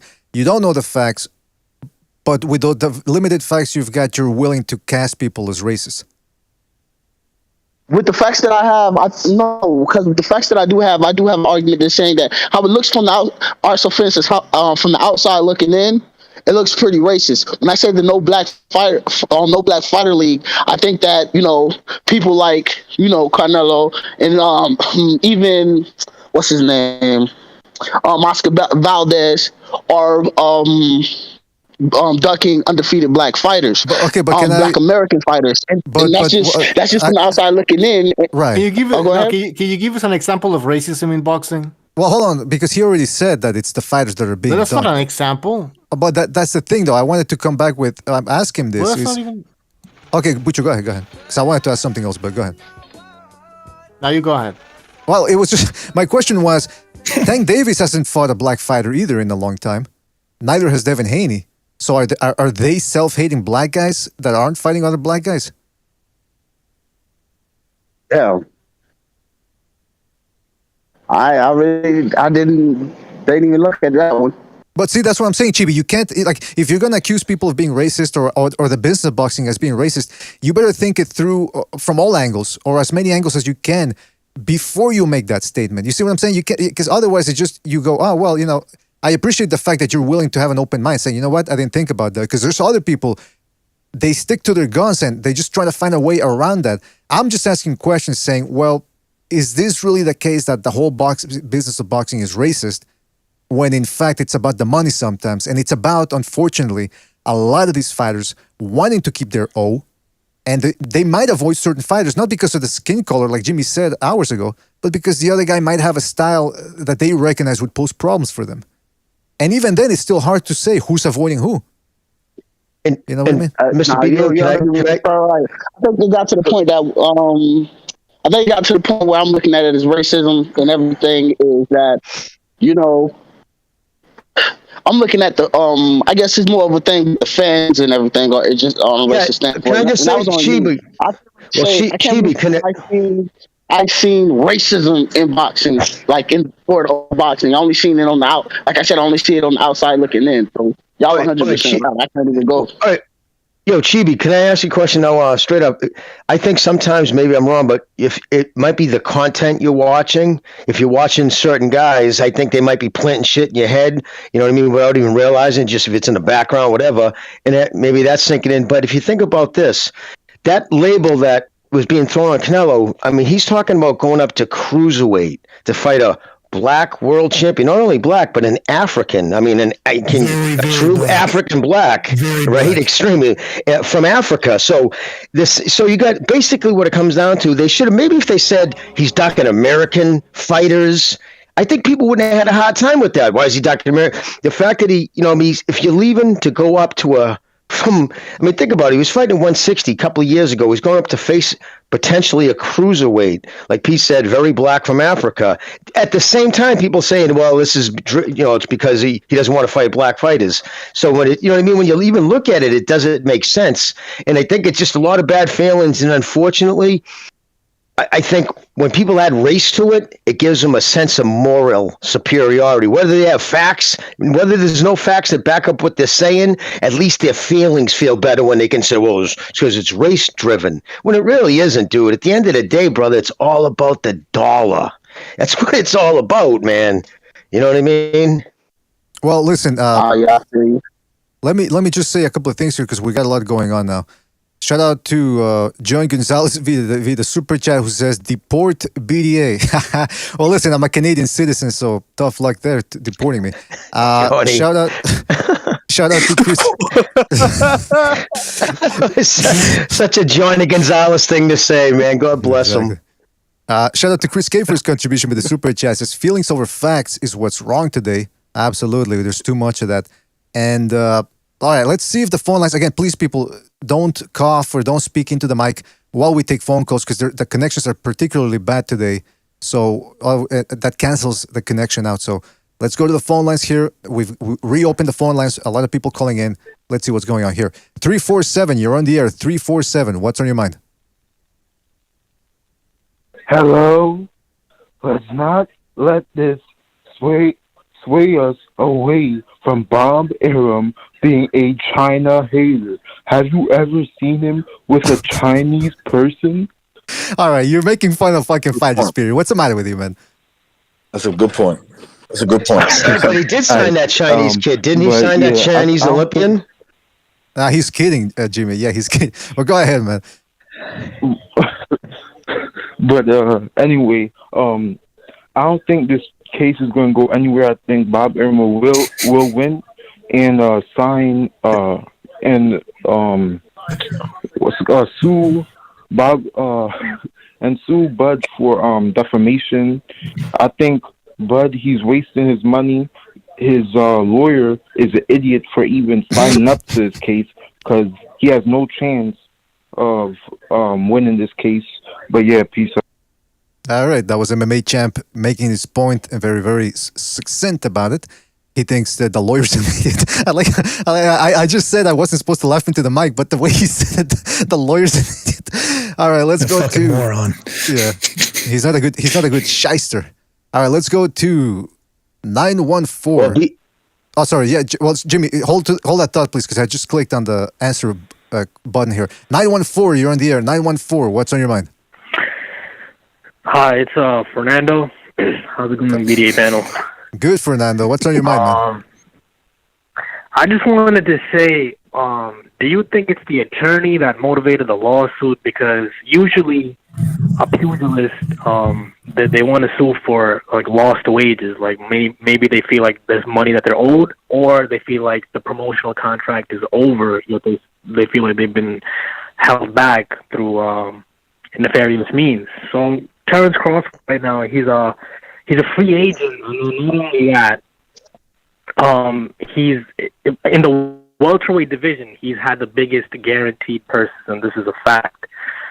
Could Top Rank have marketed him better to the, I guess, the urban demographic? Maybe, possibly. But being a free agent, being one of the highest guaranteed paid fighters in boxing, that's not like a Canelo or something. We're talking about like the regular tier of fighters in terms of popularity. Is this lawsuit going to gain traction, or do you guys feel like FTK, the management that Crawford is allegedly aligned with, are they going to try to, discuss things behind the scenes and maybe do some type of small settlement or whatever, or is this actually going to gain traction? Excellent question, and excellent points too that you made about how his career has been good going. Points. We're going to answer that, but we're going to hang up because again, the connection is very shaky. But thank you for calling in, Fernando, and we're going to answer that question right now. All right, man? Appreciate it. Yeah. Take it easy, man. BDA, can I add what could be kind of really nefarious if he actually went this route? But if it is, it's going to work to a certain extent. Right now, he doesn't have a promotional company. He's not with DAZN. He's not with PBC. Nobody's putting his name out there. Mm-hmm.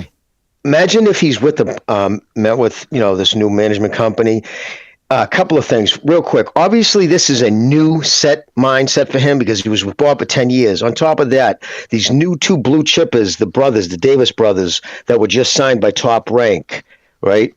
Crawford has an extremely, a lot, what's the correct word I'm looking for? He has a lot of sway over these boys. I mean, they look up to him, they go to his gym. And do you think if these guys would have signed with Arum, if Terrence a couple of months ago truly believed Bob was racist, don't you think he would have told the Davis brothers, no, don't sign with this fucking old coot, he's a racist fuck, right? It just seems like it's something he's just recently thought of, and what has it done for him right now? Whether it might hurt his brand in the long run, it's got him talked about.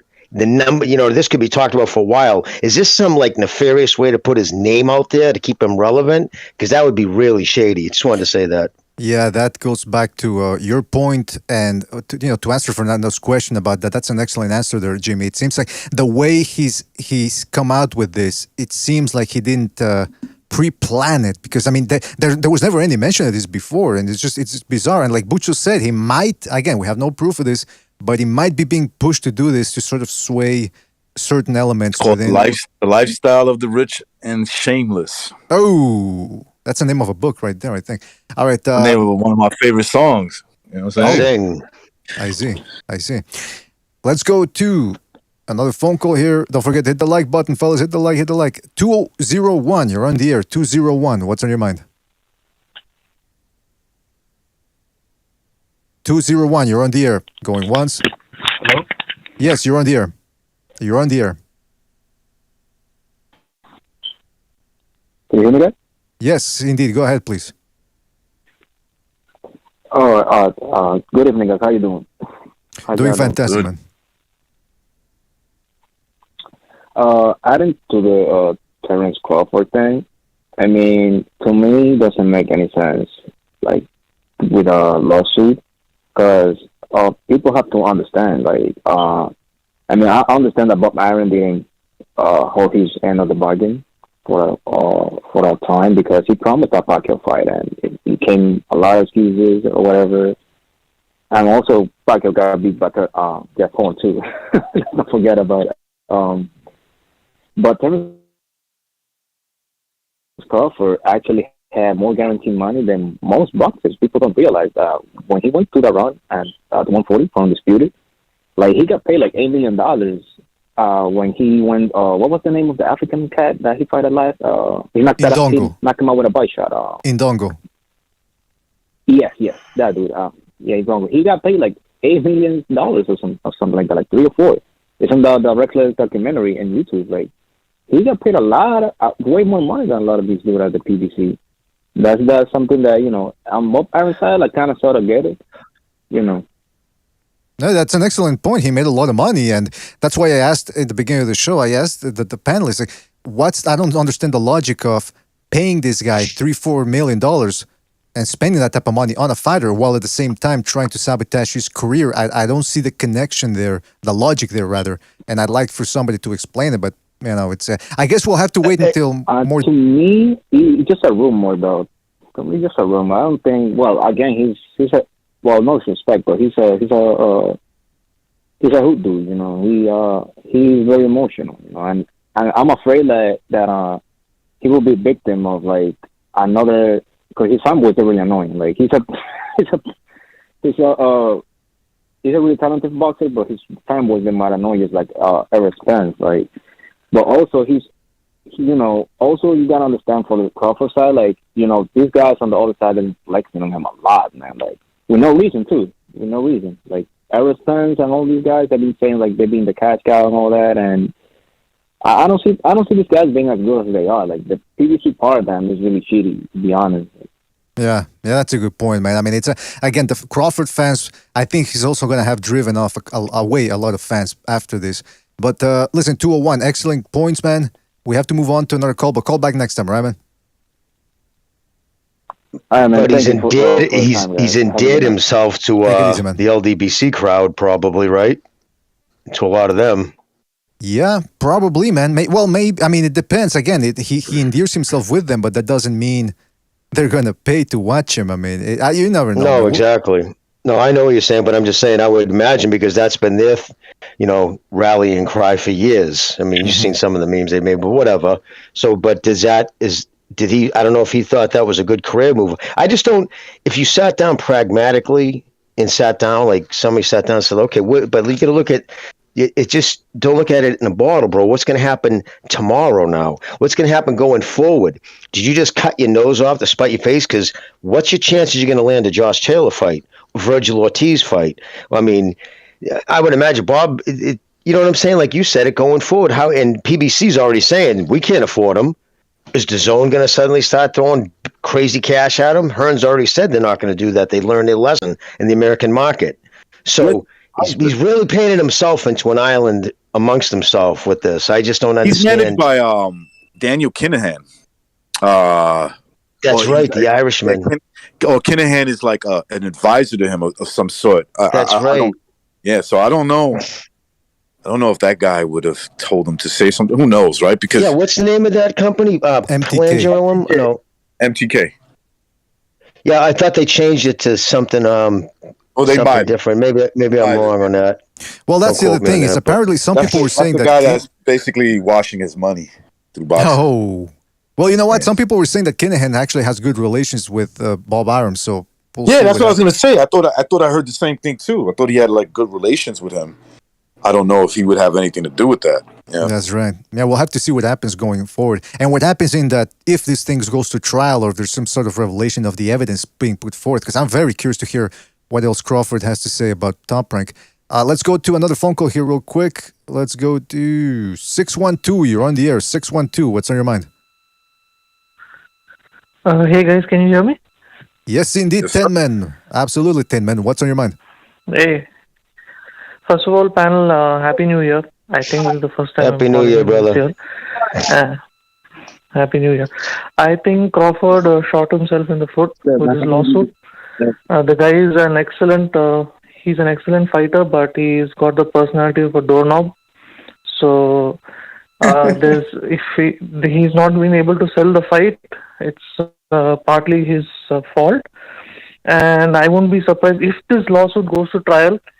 I think Bob Arum is going to contact DAZN and he's going to tell Golden Boy and Eddie, if you place this guy in any of your fights, I'm going to stop doing any top rank DAZN cross promotional fights, and and the other avenue is Sky Sports, and already Sky Sports and Top Rank have a relationship. So, in my opinion, Crawford may have isolated himself very badly, and PBC has already said that they can't afford. So this might come back to bite him badly. That's that's all I have to say. Thank you. All right, Tin Man. Thank you for your call, man. Call back next time. Always appreciate you stopping by, man. Yeah, Take it you- easy. Yeah, I hope that doesn't happen. That whole, alienating Crawford with the other promotional entities. Because I would still want to see the best fight the best. And Crawford is one of the best at this point. But you never know, man. When you call somebody, when you try to ruin somebody's reputation like that, especially a guy like Bob Arum, who's quite acidic, you never know, man. If you taunt and you slap a snake or a cobra, don't be surprised if it bites you in the balls later on. Let's go to 626. Hey, 626, you're on the air. 626, what's on your mind? Oh, somebody's opening their zipper. Hey, what's up, guys? This Yeah, is Chris K, Undercover Asian. Oh, Chris, thank you for calling in, man. Hey, I got Chris, what's up, buddy? real quick points. So number one, I do have proof that Bob Arum is racist.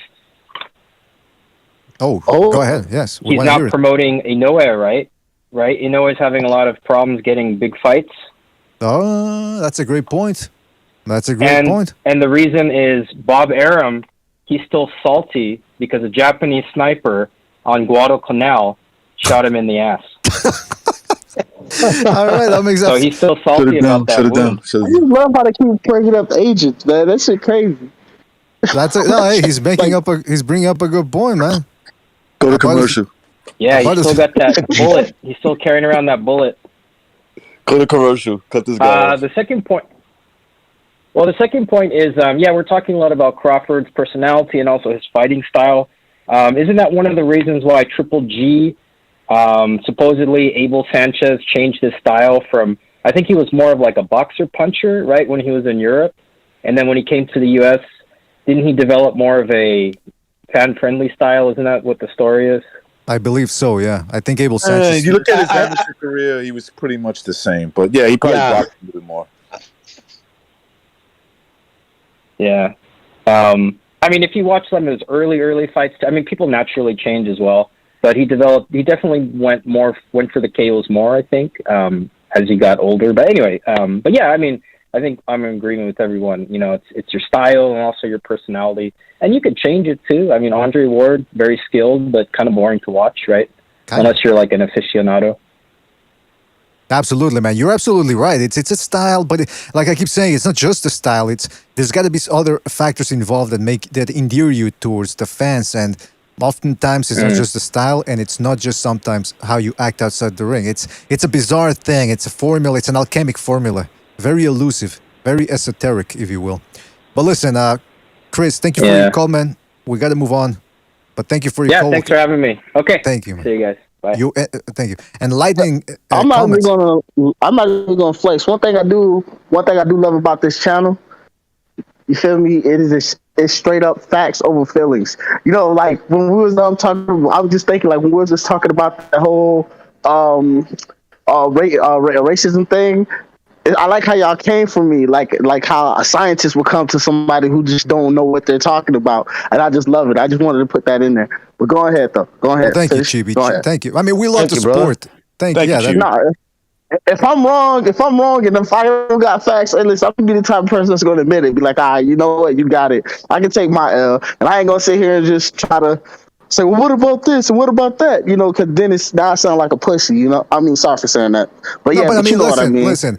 You've admitted yourself you're relatively inexperienced compared to other YouTubers about the sport, and the fact that you're willing to admit, hey, I could be wrong, that means you're learning. That I do that all the time too. I admit, hey, I'm wrong about this, I'm wrong about that. I do it still with boxing, even though I've been watching it for a long time, 20-something years. And it shows character too. Exactly. Listen, let me tell you something. Like people, it's hard to break down people, right? It's really hard. I remember people in my family accusing my grandfather of being racist, even though his wife is a black woman, children with the black woman. She's technically what you would call black, right? She's Puerto Rican or whatever, but technically she's a black woman, right? If you saw her. And I saw it from my grandfather's point of view was, if anything, he was culturalism, whatever it was, right? He was that. He felt like, I don't want you hanging out with these American kids in the ghetto. I don't want you, I don't want you with them. because they look like troublemakers. Now, I don't think it's fair to paint a broad brush and say they all are like that, right? I would say you choose who you want to hang out with, but at the same time, it's easy to paint that. And like I just said, if you didn't know my grandfather, you'd be shocked when you saw his wife, and you'd be like, "Oh shit, how is it that you married to a black woman?" And you feel like African American kids at that time were troublemakers. I see. Yeah, and then even with a couple of my homeboys, when they first seen me and seeing how I look and how I be like just swagging and dressed up, they were like, "Oh hell no!" Nah. But now they look at me like, now we like best friends now, Exactly. Once they got to know me. Exactly. That's exactly what it is. So everybody has like a point of view. Sometimes it's based on stereotypes. Sometimes it's based on some truth. Maybe your child is picking the wrong people to hang out with, regardless of their race. You know what I'm saying? Regardless of what their skin color is and what their facial features may look like. You get what I'm saying? Like anybody, it's who you like, especially when you're young. Everybody knows. If you're a black kid, you like that Puerto Rican kid that's crazy, or the white boy that's kind of crazy. He's more entertaining. You get what I'm saying? So that's true. But we all can agree on one thing, though. Canelo fans are racist. All right, I'm done. All right, y'all keep the show going. I'm done. Yeah, that's a whole other delusion. They're delusional. Should be, motherfucker. All right, let's go to a phone call. Oh, by the way, shout out to Leonardo Campos Vasquez, who says, they donated with a super chat. He says, if Bob is racist, why did he say the UFC is for Aryan skinheads and boxing is better because he's a multinational ethnic group fan base? Yeah, I mean, that's guy. Look, listen. Well, he does have a prejudice against skinheads. Yeah, there you go. I mean, he's got. But listen, look, Bob Arum might be racist because we don't know the guy. He might be racist against a certain group. But the problem here for Crawford is that he has to prove that, and there's no direct evidence. I like how some people now, they've come out with they use the word subliminal to try to talk about underhanded or hidden esoteric messages. But first of all, I don't think it's the right word to use, number one. But number two, now it becomes even easier to call people racist because you can say, well, I don't have any evidence, but I feel, I've heard that the guy has said certain things that sound racist. I mean, that's a pretty broad... That goes to a bigger problem. Today, you can make accusation. And this is why I tell men of all race, be careful what you put out in the atmosphere. Remember, you're a man. Anybody could accuse you as a man of anything today, and your life is fucked, man. Exactly. And that goes across the board. White, black, Spanish, Asian, you're fucked, bro. And you know what I'm talking about.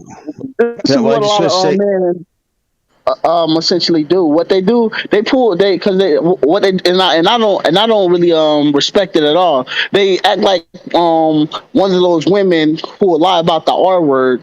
You know what I'm saying? And then they already got a big thing, and it's like, bro, that was all for nothing. You're supposed to be a whole man out here, and you sit here back and forth with doing, and then you're doing it for nothing. You know the dude is not racist, because I've been in the places, been in the bars where black people, you feel me, blacker than me, sitting here saying, oh, I guess you don't want me here because I'm black. I'm like, bro, there's more black people in here than you. What you talking about? Like, you feel me? And that's what they do. It's real childish to me, and I don't respect that at all.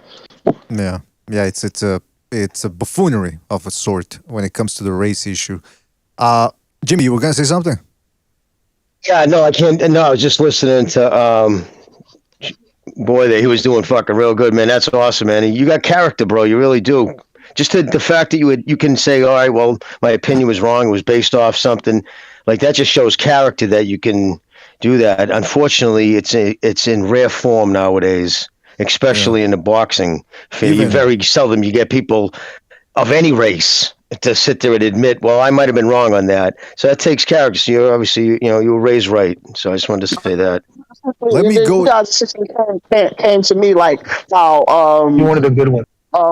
What's his name? Neil something Tyson come up to these people who say this, and I know aliens are real, and these are facts. And he like, well, then just show me the video, just show me the facts. And now I'm looking like, oh well, I'm just saying I heard it. She's like, I don't want to hear that. I don't want to hear that. And I'm like, well, damn, I can't really come back on that because I don't have a paper right here written from Bob Arum or Eddie Reynoso saying, yes, I am a very big racist. And then they're like, I can't, what can I do? You know, I want to say, I don't want to say they are, but I want to be right now.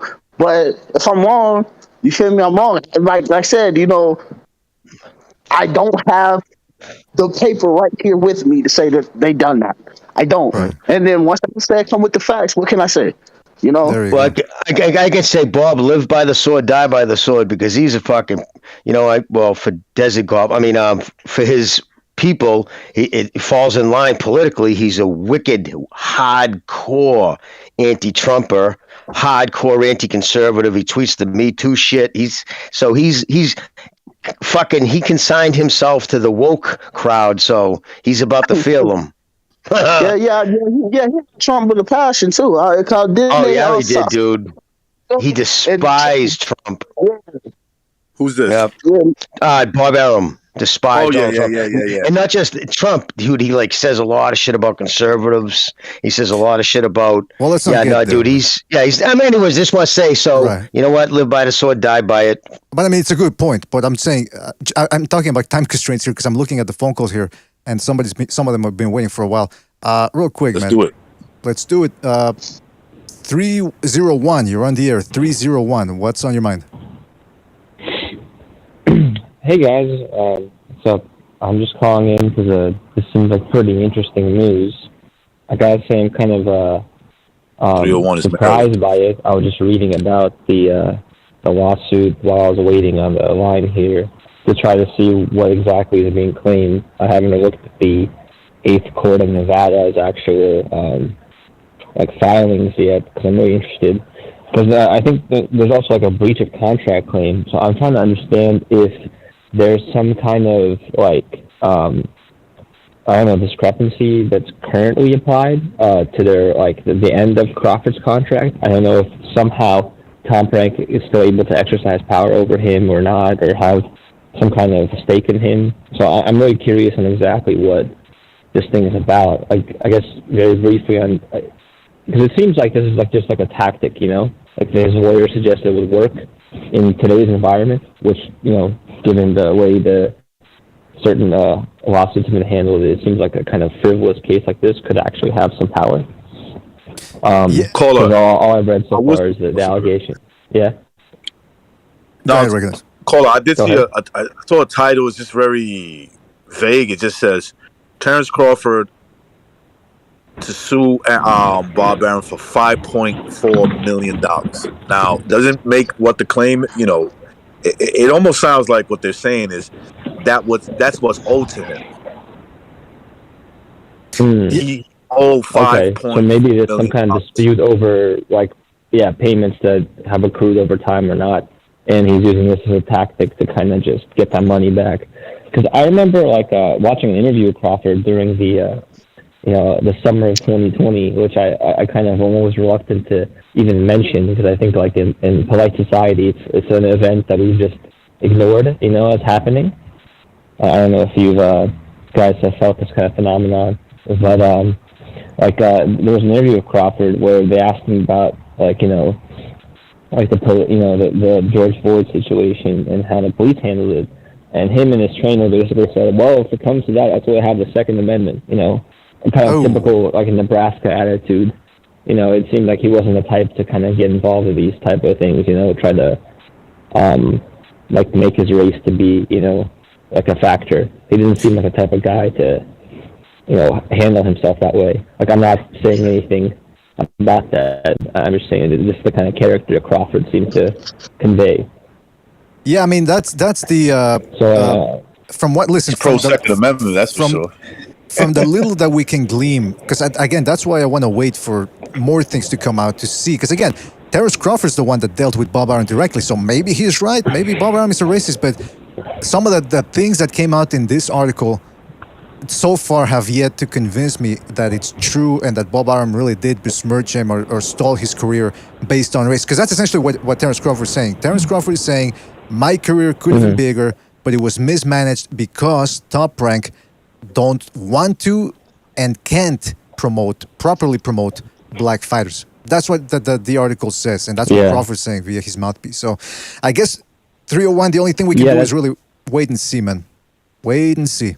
So, yeah, I agree, but I mean, I guess I'm just speculating because, like, it's very interesting for Crawford to claim this. I mean, it would seem to be like kind of hypocritical, right? Like he's advising Keyshawn Davis to stay with Bob in their interactions. It never seemed like Crawford has ever had a problem with him of this kind. He's never shown any disdain for the man, etc. So, I don't know. I guess just my reading is this is just some kind of tactic that could work, but maybe it's pent up, you know. Maybe there's something else that happened behind the scenes. Who knows? Absolutely. Yeah, that's well, what Carla. Oh, I was going to say, Carla, do you think it could be maybe because Bob said he lost money on him?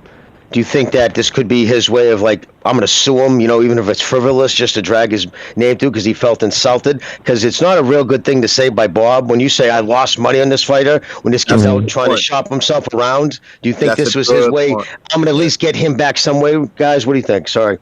That's a very good point, of course. If I'm Terrence Crawford, and even if it's true, you said that shit, you put that out there, that you're losing money on me. I mean, even if it's true, it might hurt my feelings, but I don't want somebody fucking saying that shit about me. Of course not. And it's hard to sell yourself, right? Isn't it kind of hard to go to the zone and say, I want this kind of money when you're last guy saying that, right? Bob Arum, a very experienced promoter, you know, a guy with a lot of influence too, is telling the boxing world, telling the business world that he lost money on one of his stars, right? One of his top fighters. That's not a good. And he's an attorney, bro, right? Yeah. He's an attorney. He knows he knows the powers of his words. Go ahead, Jimmy. Well, listen, Kohler, we do have to move on, man. You go. Sorry. Yeah, Kohler, we got to move on because we got another phone call. But great point, great question. Call back next time, right, man? Yeah, good call. Okay. All right. Thanks. Yeah, thank you. I'll listen to the show. Take it easy. Thank you for the call. Let's go real quick to 6. Hold on a second. 646. You're on the air. 646. What's on your mind? What's going on? This is Viking. All right, Viking. What's up, man? Hello. What's up, Viking? Yeah. Sticky conversation today. I think it's. I mean, it's. I hate to see it because Terrence Crawford is one of my favorite fighters. I think he's my second best fighter, and it's just an unwinnable fight for Terrence Crawford. But it's kind of like what Black Chibi said. Chibi said there's certain things that he feels like. Like you could say like how Crawford was mismanaged or he could have been a certain kind of fighter, but then you can't really put down to like this point or like on paper. But it could be a situation where like, for example, like Errol Spence and all those guys in PBC, they have all these like strap C's and all these kind of like the zone. They have like these young, like personable, like relatable black guys, running the, like interviews and stuff like that. So there's like a certain kind of cultural misunderstanding. I feel like in a place like Top Rank, where Top Rank is like a really, pen to paper, like, old school. You follow certain kind of templates and we'll promote you as a certain kind of star. And other than that, like, they don't really know. Like, you can't really go to Terrence Crawford's, like, neighborhood and say how, whatever, and walk around the blocks that he got shot. Because that's not what Top Rank does. And then Bob wouldn't even know how to, like, approach things that way, So it's just, like, a very, like, elite, well-managed firm where everything is, like, very almost academic. So I don't think, like, maybe that's where Terrence Crawford felt like his personality couldn't really come out because he always had to adjust, like kind of like how Shakur is kind of like, he has his fair level of like things going on outside, but he's never promoted like kind of like Tank, like where he's like this menace coming out. But Top Rank has its own way of saying it, so you can't really put, like you can't really point a finger like this is where it was, whatever. So. Yeah, I get what you're saying, man. I get what you're saying. It's hard. I think it goes back to what I was saying too. That it's very difficult to make a star, whether it's in the music industry or whether it's in actually the music industry and the acting industry. They have a deeper pool of talent. Boxing is kind of limited. You could go to the Philippines, you could go to Argentina. There's some, might be a hidden fighter there because they do have a rich boxing history. But even then, it's mostly Mexico, United States, Puerto Rico, England. But it's not that deep a pool, so it's very difficult to make a star out of a fighter. But anyway, listen, 646. We got to move on to another call. Call back next time, right, man? All right, man. All right. Good points. Thank you. Take it easy. Let's go to, I was hearing echo in the background. So I thought it was a caller. He might have had his YouTube on, the last caller. Right. All right, let's go to 480. 480, you're on the air. 480, what's on your mind? Hey, can you hear me? Yes, absolutely, man. Go ahead. All right. So, Black Chibi made a point last time when he said that there's a... What happened? Okay.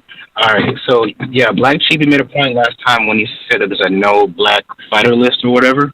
And that actually was confirmed to be true by Cameron Duncan, who's a promoter who used to work under Bob Arum. Bob Arum basically told them that long time ago, or actually not a long time ago, that if you go to any street in America and you ask a random black dude to throw a jab or a random white guy to throw a jab, he said that, then these are his words, that the white guy is going to throw the girly jab and the black dude is going to throw a more, natural jab. So basically he's implying that, or he says that, black people are more naturally gifted. These are his words, not mine. Sure. So that's why when you're promoting a young fighter, that you keep them away from the athletic black fighters early in their career. Now, obviously, when they move on, the best eventually have to fight the best, but early in their career, you don't put them in with dangerous black fighters. So all right, well, that's what that. I got a question. I got a series of questions. Number one, I'd like to read that article or that video, whatever you saw. It's not an article. It's not an article. Go on YouTube, type in Cameron Duncan, spelled DUNCAN, NBF. NBF. Look, there's very hold on. Yes, and then okay, I'll look. I write Cameron Duncan and what? Cameron Duncan, NBF.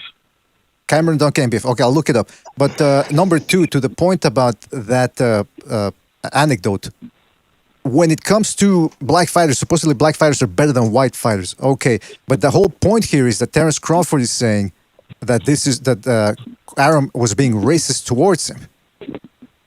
I don't know anything about that. Oh, okay. I don't. Yeah, that to me is, I don't know where this is coming from. I mean, I guess you could say that he doesn't know how to promote black fighters. I don't even know what that means. But all right, and I feel like it's mostly Terrence's fault. All right, now in regards to the NBF, he's not as big. In regards to the NBF thing, I'm looking at that, and I hate to say it, man, but the only place I'm finding things about that anecdote is from Barbershop Conversations, Boxing Eagle, and Dante's Boxing Nation. Now, I hate to say it. Yeah. Yes, but Barbershop Conversation, he is speaking to Cameron Duncan, who is a real promoter. So whether it's on a so-called LDBC platform, he is still the real guy, and he is connected to Bob Arum. But what's the evidence that Cameron Duncan actually said that? Does he show a clip? Does he have a recorded? I mean, what do you mean? What's the evidence? He said it himself. I mean, unless you think he's lying to him. Well, I mean, this is a guy that goes around trying to. This is a guy that goes around hiding behind women and trying to slap people. I mean, it's just. I'm sorry to say, but I need some tangible evidence before I trust a guy like that. Well. I mean, you asked me where I got this information from. Right. But that's all I'm saying. Whether you choose to believe it or not. Right, and all I'm saying is I don't quite believe it. That's just my opinion. I mean, it sounds like that's true. It could be true that certain black fighters in certain weight classes look. I don't know if it's because he's black or he's dangerous. Basically, you know, you I get don't what think I'm it's because saying? it's black either. I think it's a skill thing, and not to mention, Right. it's a certain style which happens to many black fighters have, which is the slick style. Okay, here's That another many thing. promoters, Consideration. many promoters. Throw a jab right now. Yeah. Listen, like for instance, okay, a lot of black people, facially are made up to take better punches. Not all, because there's some black dudes that got the bridge nose. You know, they got the big bone. The nose are a lot more narrower. So that black guy might be in a certain situation where maybe his defense is not good enough, and so he might suffer. Where there's always a factor, and sometimes race does play a role in it, but not every time. Because look, how many white guys you've met? I know I met a few that got the flat face. They got the big nostril, the no bone right there. That guy more than likely could take more punishment than take race out of it. Than a guy like an LRB. who's more structured with a more pointy nose, a more pointy nose than the other guy, right? So there are many factors that play into. And there's nothing wrong with that. There's nothing wrong with pointing it out. There are many factors that play into a guy's fighting capability. You could have longer arms. You could have shorter arms. You could have bigger bones in your fists. There's a lot of things. But to say I'm gonna specifically avoid black fighters. Well, what if the black fighter's weak? You get what I'm saying? You're not gonna avoid that guy, right? With the no black fighting league, how it's made out, basically, these fighters are essentially scared to fight undefeated black American fighters. That's how the no black fighter league essentially goes right now. Right, that's how the whole thing got started. Talking them, right? Like, and if you look at the American landscape or the Americas, South America, North America landscape, if you look, there's not too many Caucasian boxers. So who's avoiding the black boxer? Sounds to me like you look at America, you're talking about other black boxers avoiding other black boxers that they conceive to be dangerous. You know what I'm saying? That's an excellent point. Wait, can I answer real quick? The thing about the Duckins black fighters, it's not just non-black fighters ducking them. It's black fighters themselves. Well, that's what I'm saying. Floyd. But then that's to recognize his point that it's not about skin color; it's about ability. Look, there are people that do fight the so-called dangerous black fighters, but it's not about the skin color. It's not about there's not a contingent of a large contingent of non-black boxers going, I don't want to fight this guy because he's black. It's just, well, listen, this guy, like Gervonta, like I said before, Gervonta Davis and Devin Haney aren't fighting each other, and I can't remember the last time they fought a black fighter either, a competent black fighter. So that's what I'm saying. So it doesn't really have to, I mean, you can look at it that way if you want. Like, oh, this guy doesn't want to fight this guy because it's black. It doesn't have to do anything with that. It's about the ability. I mean, Kovalev ended up... No, because I came in this whole conversation saying, no, it's all black, dog. But no, after an hour of getting slammed with facts, no, you're right. And another thing, too, and I hate to say this because, like I said, I still do believe in the NBF league, but... when it comes to it, like they are going to have to because for instance, when Mayweather got older, he didn't have the knockout power that he used to have. You know what I'm saying? So he had to sell himself. Can I say real quick? I just want to say about that. Let's break it down, fellas, because you see, there are fighters out there. The problem isn't the race thing. The problem is that there's a lot of fighters out there, and we've talked about this before. A lot of fighters are afraid of losing their O. That's it. There's a lot of fighters that don't want to fight the best. Look, but then you look at and that's the way it's always been. That's if boxing were easy and if everybody wanted to fight the best, everyone would do it. But we're in an age right now where there's only a certain elite fighters that are willing to fight each other. Lomachenko wants to fight everybody. There's people that don't want to fight Lomachenko. Kovalev and Andre Ward, they ended up fighting each other. Lomachenko ended up fighting Gary Russell Jr. Golovkin ended up fighting Daniel Jacobs. Canelo fought Jacobs. He might be fighting Charlo next. I mean, there are fighters out there that are willing to fight each other. But then there's a sub-faction of B-level fighters who are undefeated, but they look like they're A-type fighters, but they don't want to fight each other. And that includes black fighters, Mexicans, Asians, whatever. So I don't buy this whole NBF league thing at all. Look at Canelo. Canelo actually said, I'm sorry, go ahead. I was gonna say people people swerve talent. They don't swerve skin color. Exactly. Canelo actually said that he is not interested in fighting Mexican fighters. See, that's an example of a guy that said it He straight said up. that. He actually said, "I'm not interested in fighting Mexicans." You know. There you go. That's crazy, man. Yeah. Yeah, 480. Last comment. Well, yeah, yeah. Yeah, I agree that it's mostly the skill factor. It's not the color thing that's ridiculous.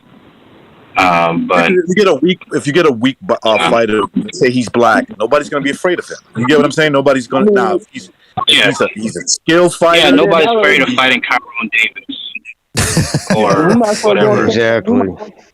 Well, listen, 480. Be that's in no backfighting league too, man, because I don't want to fight him either. So, well, there you go. That's right. I will say this: Floyd preferred fighting Hispanic fighters because their styles more matched up with his style, like were more suitable for his style. He wouldn't fight guys like a Terrence Crawford, who's a switch hitter, athletic, and power in both hands. Maybe. I mean, I don't know. I mean, I do remember he did fight Shane Mosley, but Zab Judah. Yeah, Shane Mosley. Well, didn't he always want to fight? Like, was he fought on Cinco de Mayo, right? Mainly, so it was smart for him to want to fight a person of a Spanish descent. Obviously, it would bring in more viewers. So everything was business for him. Yeah, he was all about and that is planning the fights out tactically on the financial side. He knew how to sell it. Yeah. Hey, by the way, I just want to say, because 480, we do have to move on, but shout out to Eddie Valenzuela in the chat who says that Barbershop interviewed Cameron Duncan. So I think that's what you meant, that Cameron Duncan actually might have told that story during an interview. So I'll check it out, see what he said. And maybe there is an NBF league out there. We don't know. You never know, man. There's stranger things have happened. For certain fights. Yeah. Right. For certain guys, they might be that. You know what I'm saying? They might be like, that guy's too dangerous. Low reward. High risk, low reward. But then again, anybody could fall on that list. If you're a good fighter and you got a name that's not that popular, you could be on that list. Whether you're black, Spanish, white, whatever. Well, we'll see what he meant by that. 480, thank you for calling in, man, and we'll catch you on the next one, all right, man? All right, take it easy. Yeah, good call, man. Yes, I'm interested in hearing that story about when he told him that black people can jab better. Let's go to... Hold on a second, what's going on here? Okay, here we go. 415, you're on the air. 415, what's on your mind? Hey, I just wanted to ask you guys' opinion, and this is what I'm thinking. Terrence Crawford, he's like one of my favorite fighters right now, but he's not fighting enough, and that's most of these champions. Like if you look back in the 80s, the champions were fighting 3-4 times a year. These guys are fighting once, maybe twice, and against guys they're not top 10 guys. What's your guys' opinion on that? And I think that's the marketability on this. Another thing, one other point is back in the 80s, there was fight posters all over the place when fights were coming out. Promoters were really promoting. I don't see that. I don't see any of it anymore. That's a good point. You know why? Because electronic, dude. Excuse me, electronic. That's why they do everything. They try to send pictures of posters out through you. They put them on sites or whatnot. But to your point, Carla, after that fucking brain-swelling historic war versus Medrick Taylor in January of 1990. 1990, what? Think about this, man. He fought a total of four more times in 365 days. That's four insane. more times after that. So by the time the calendar fell the following year, he fought four more times. Yeah, that's the How many fights did Crawford have this year? 2021, the past year? One or but two. That's what I wanted to talk about. Right, he made $6 million for that one fight. You know what I'm saying? That was his guarantee. Hey, and that was money. against Porter's last fight. You know what I mean? Porter's he's a stud, but that's his last fight. That's his farewell fight. You know what I mean? Exactly. So, yeah. I love Crawford. Crawford's a stud, but he's got to be more active. And whose fault is that? Is that the promoters? Is that his manager? Or whose fault is it that these guys aren't fighting enough? You know what? That's a great point. Look, I'm not justifying it. I'm only explaining it. But usually as fighters get older, they don't fight as much because, like Reckon I said, if they're getting paid more especially, they're not going to fight as often because they want to preserve themselves as well. So with Terence Crawford, you're seeing the natural progression of a guy that just doesn't want to fight as much because he used to be fighting 3-4 times a year. He's done with that. But I do agree with the Sean Porter thing because a lot of people give him credit for the stopping Sean Porter. But I was over at Thunderdomes the other day, and I asked, really, what is Terence Crawford's win, the golden win that people can point to when he gets into the Hall of Fame? Sean Porter? He'd already been beaten before, so the only real glamour for that win is, wow, he became the only guy to stop him. But even then, that stoppage was iffy. So Terence Crawford for the past 4 or 5 years, he really stumbled in his career, staggered, if I should say. And I was defending the guy. Like 3 years ago, I remember we were having that debate about who wins, Crawford or Spence. And I said, no, Crawford has better tools, blah, blah, blah, that he was a better fighter overall. I can't really say that anymore in terms of legacy because he never really stepped, he was content. That's the word. He was content to do the minimum for the more pay. And look at him now. He's having to pull the race card to sue his former promoter. It's a little pathetic. And excellent point, BDA. But it's that point about Senior, Julio Cesar Chavez, 5 fights in 12 months. Yes. 3 of them were for belts. He took 2 fights that weren't even for championship fights to stay busy. Think about that. So he had 3 championship fights, and in between he took stay busy fights. Yes, you see, that's what I'm saying about Andre. That's why the talent level was so sharp. Andre should keep that belt, and look, as far as I know, he hasn't dumped it yet. So I'm not saying I'm not saying that he can't do what I'm about to say. He should keep his belt and make that title defense and keep impressing. That's the key. If you dump your belt, boy, the Charlos are gonna get on you. Come on, man. They hate your guts.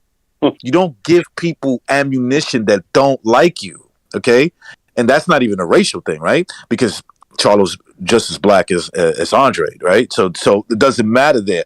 But they don't like you, right? They obviously you're their competition, and you guys have said some pretty foul things to each other. So you giving Charlo ammunition. When the next conversation comes up about you and you dumped your belt, they're like, "Oh, you talking about that punk that dumped his belt?" and why not take the fight anyway? Why not take the fight even if you lose? Build up your brand. If you go in and have a war and you lose in a war, but it was a fight that everybody wants to talk about. Who gives a fuck? Drop that belt so you lose it. Oh, you're going up anyway. So at least you're building your brand. You're building your own legacy. Force people to want to fight you. Don't just chase Canelo around with the fucking soup bowl in your hand, right? Exactly, man. Sharpen your steel. Yeah.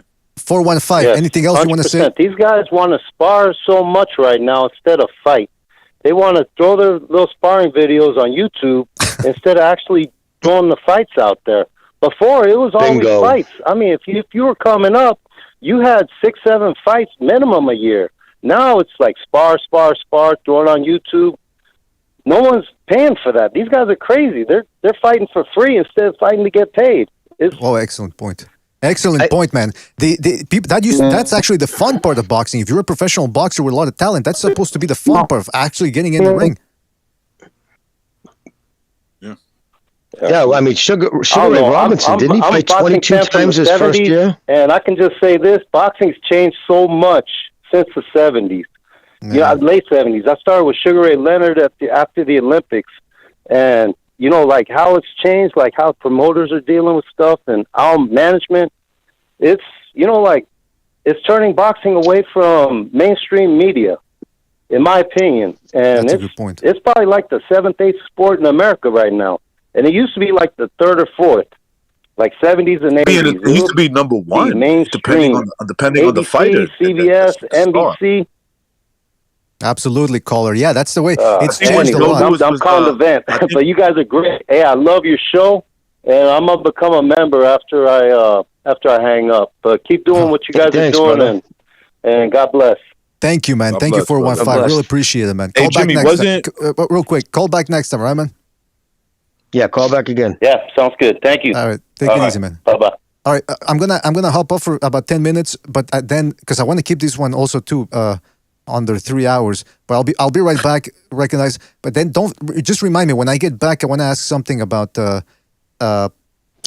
mentality, the mentality of boxers today. All right, so I'll be right back. Okay, sure. No, I was gonna say at one point, boxing, because it always depended on the star, right? Sometimes the heavyweight division, but correct me if I'm wrong, but I think when Joe Louis was heavyweight champion of the world, boxing was the number one sport, the most watched. Absolutely. Yeah. There's nothing even close to it. It was that way for years. Yeah, it always depended on the star. Look, Mike Tyson, dude, like I know a lot of people, I speak to a lot of people that are real young.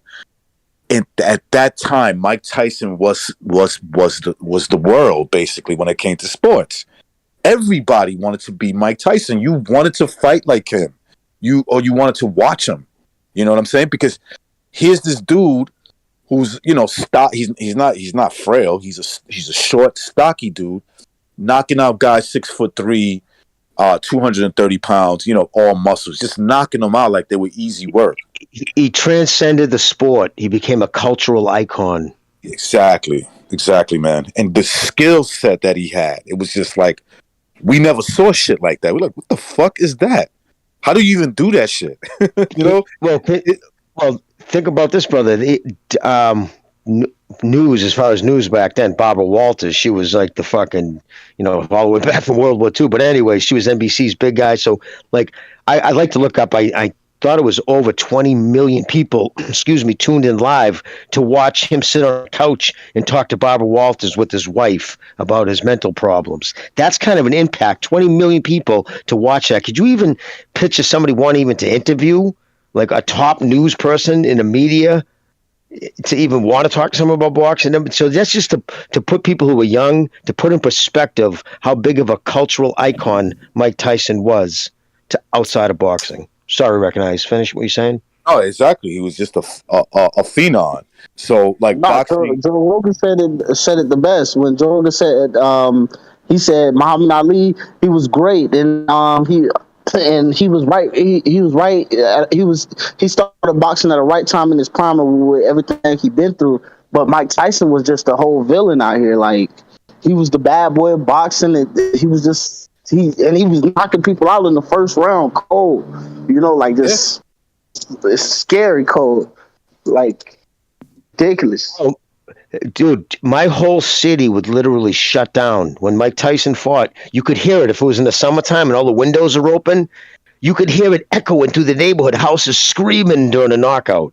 Like everybody was like, you at Dunkin' Donuts, I got to get home, the fight's starting. Like everybody, the whole place shut down. I can't even describe the difference the sport has the impact today that it had back then. It's crazy. Let me tell you something. I could always remember this is and it's probably one of his down point of his career. This is how popular Mike Tyson was. I was in the projects, okay? Concrete buildings, 6 stories. Dude, when he knocked out Mike Tyson, I heard people say, "Yo, shit, what the fuck? Tyson just got knocked out." You just heard. That's all you heard. Through the hallway, people opening their doors. Yo, y'all saw that shit? You hear the guy like, "Did y'all motherfuckers see that shit?" We're talking to each other through the hallway. Yeah, yo, Mike Tyson got knocked out. Because that was in the afternoon too. That was at like 2:00 in the afternoon here because they fought in Japan. It was really fucked came up. out to the courtyard where I was at. They just coming out. I'm looking out the window. Yo, Mike Tyson got knocked out, bro. What the fuck? And we all going out there and talking to each other. It's like it was like an unbelievable event. That's who Mike Tyson was. Imagine you could hear that was concrete walls all at the same time saying, Mike Tyson just fucking got knocked out. That means the whole building was watching it. I mean, that's the way it still is. That's the way it still is in the Philippines, right? It used to be because now Pacquiao's retired. But with Pacquiao, when he would fight, they would say, right, that was the old myth that the crime rate would go to almost zero, or actually it would get to zero. I think because everyone was watching. Everyone in the country was watching. In New York at the time Mike Tyson was fighting, he was late 80s, early 90s, right? And that's at the peak of New York's, highest crimes ever, right? Mm-hmm. With like fucking everybody was getting fucking killed. I'm sure if you look at the crime rate, if you could go back, you would say that was New York's calmest period is when Tyson was fighting. I mean, even all the way to 2003 when he fought Clifford Etienne, and that was Mike Tyson way past his prime. He was still. I remember Bucho calling me saying, "Oh yeah, I'm racing to the bar or whatever to watch the fight." He was somewhere else.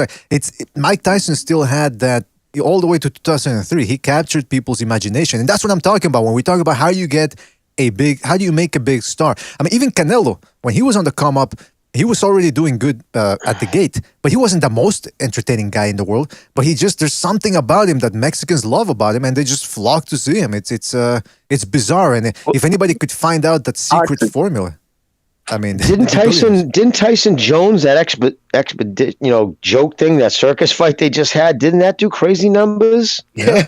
I had old school dudes calling me. Troy Jones, yeah. Like if dude, I had people calling me that I haven't talked to in a while. I talk to them once in a while. Like, yo, you gonna watch that Jones? You gonna watch that Jones Tyson? I'm like, dude, you talking to me like this is 20 years, in the past. I mean, these are two old men in their 50s, bro. People just reliving their youth. You know what I mean? Because it was that big of a cultural icon, and I'll be honest. For that reason, it was because Mike. Remember, he had no schooling, no family life. He had a very small time that he actually felt cared about in his life when he lived up in Vermont. But after that, once he's 19, 20 years old, he's living in these mansions, getting pulled at by a bunch of different people. Everything he did was under the scrutiny, under the public eye, paparazzi, falling around, snapping pictures. It became crushing to him. And he talks about it in his stand-up. You know what I mean? So it's hard for somebody very balanced to deal with that kind of pressure. And then you throw all that shit. We find out later in life he was raped as a kid. It's actually amazing he held it together as much as he did, to be honest with you. Wait, Tyson was, I think, Tyson. You're talking about Tyson? Yeah, Mike Tyson. Yes, Mike Tyson, yes. I don't think he was raped. I ain't never heard this one. When he was raped. I think he was molested. Sexually molested when he was a child. When he was 9 years old. Yeah, he didn't that explains the aggression. That explains and by a violently assaulted too, I guess, too, like really brutally. Well, that's what Shannon Briggs told him in the podcast. They were talking about the old Brooklyn, and he said, we hear stories all the time of teenagers and boys getting fucking sexually attacked in the projects because there was a bunch of sexual predators, a bunch of homosexual sexual predators running around.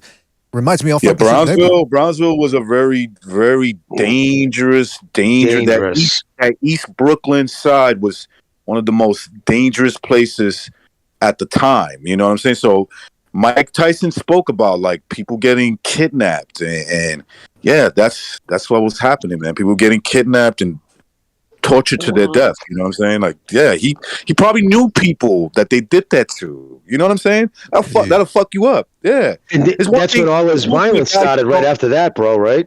Yeah, it's one thing a guy who got murdered, right? He got murdered on the streets. You find out he got stabbed, he got shot.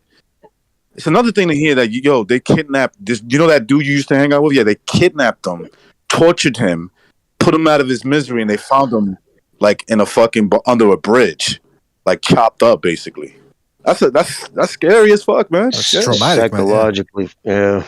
All right, let me go to a couple of phone calls here because I want to keep this under 3 hours, and I wanted to get say something about theory about why maybe the fights or the fighters today don't want to fight each other. But real quick, let's go to 702. You're on the air. 702. What's on your mind?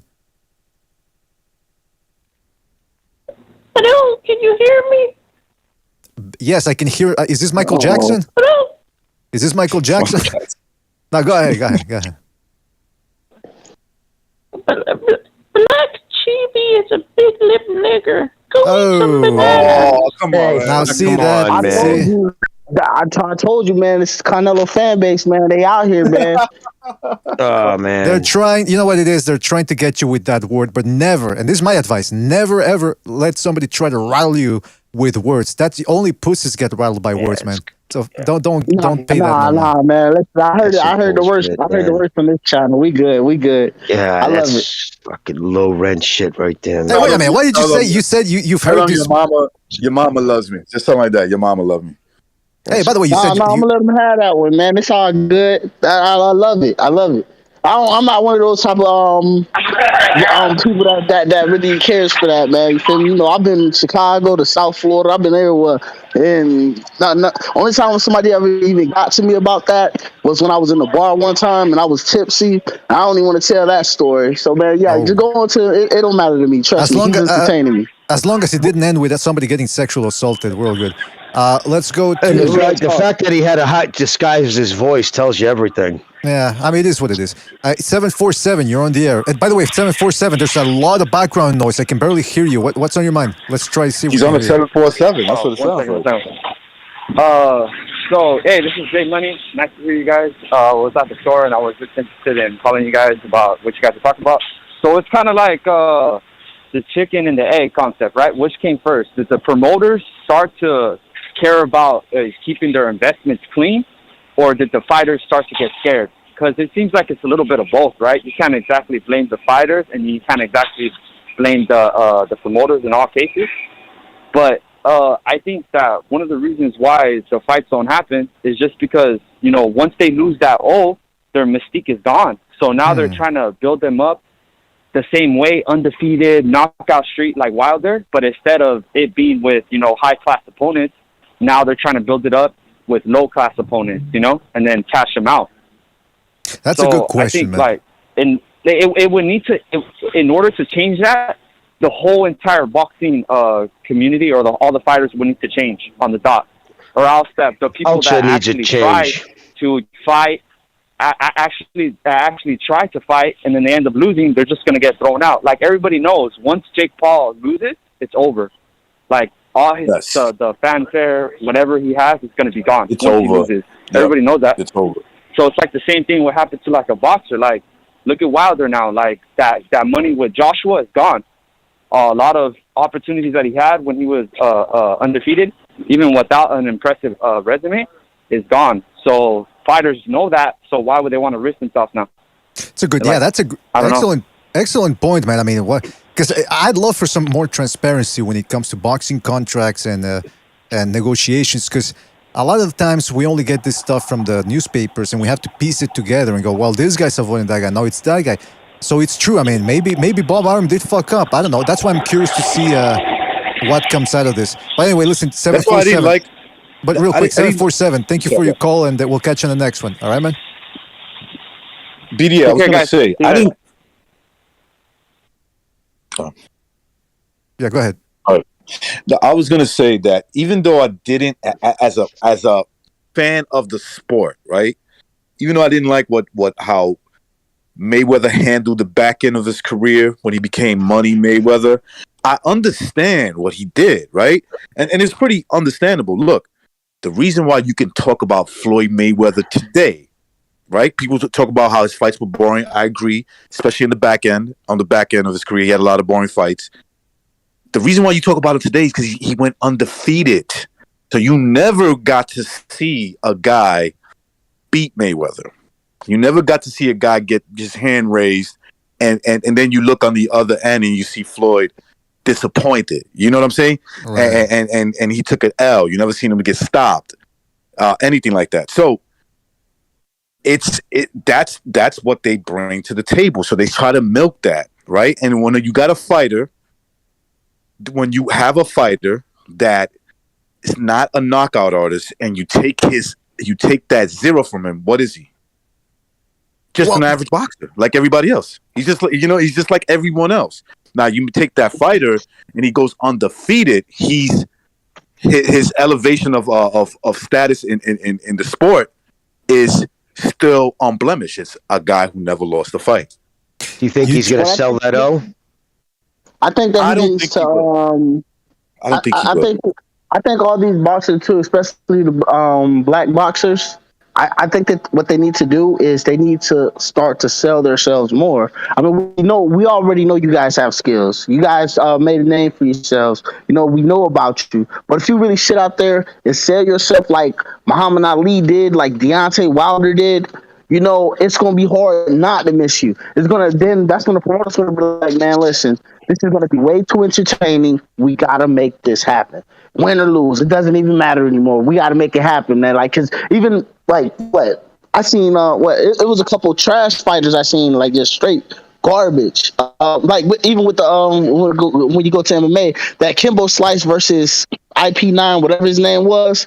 They just was talking shit, and they was very charismatic and just sold the fight, so everybody tuned in. And that's what these boxers are not doing. They're not really showing. They're not showing out like they should be. They need to learn how to be more showmen. They're not exactly not forcing people to take them serious. Chibi, you know Marvin Hagler, obviously, right? Do you know that he didn't get his first championship fight until his 50th fight? Do you know why? The Mafia try to fuck with him, like the Mafia. He wouldn't dance to the Mafia's tune, and the Mafia ran boxing back then. So the only thing he could do was, I'm going to make boxing take notice. So he took on good dudes, everybody, and he beat. It was like, you can't ignore me anymore, motherfucker. Like, everybody was talking about him. So the fucking Mafia, even though he gave him the middle finger, he wouldn't dance to the fucking Mafia's tune, and that's why it took him. Think about it, 50th fight before he got his first title shot.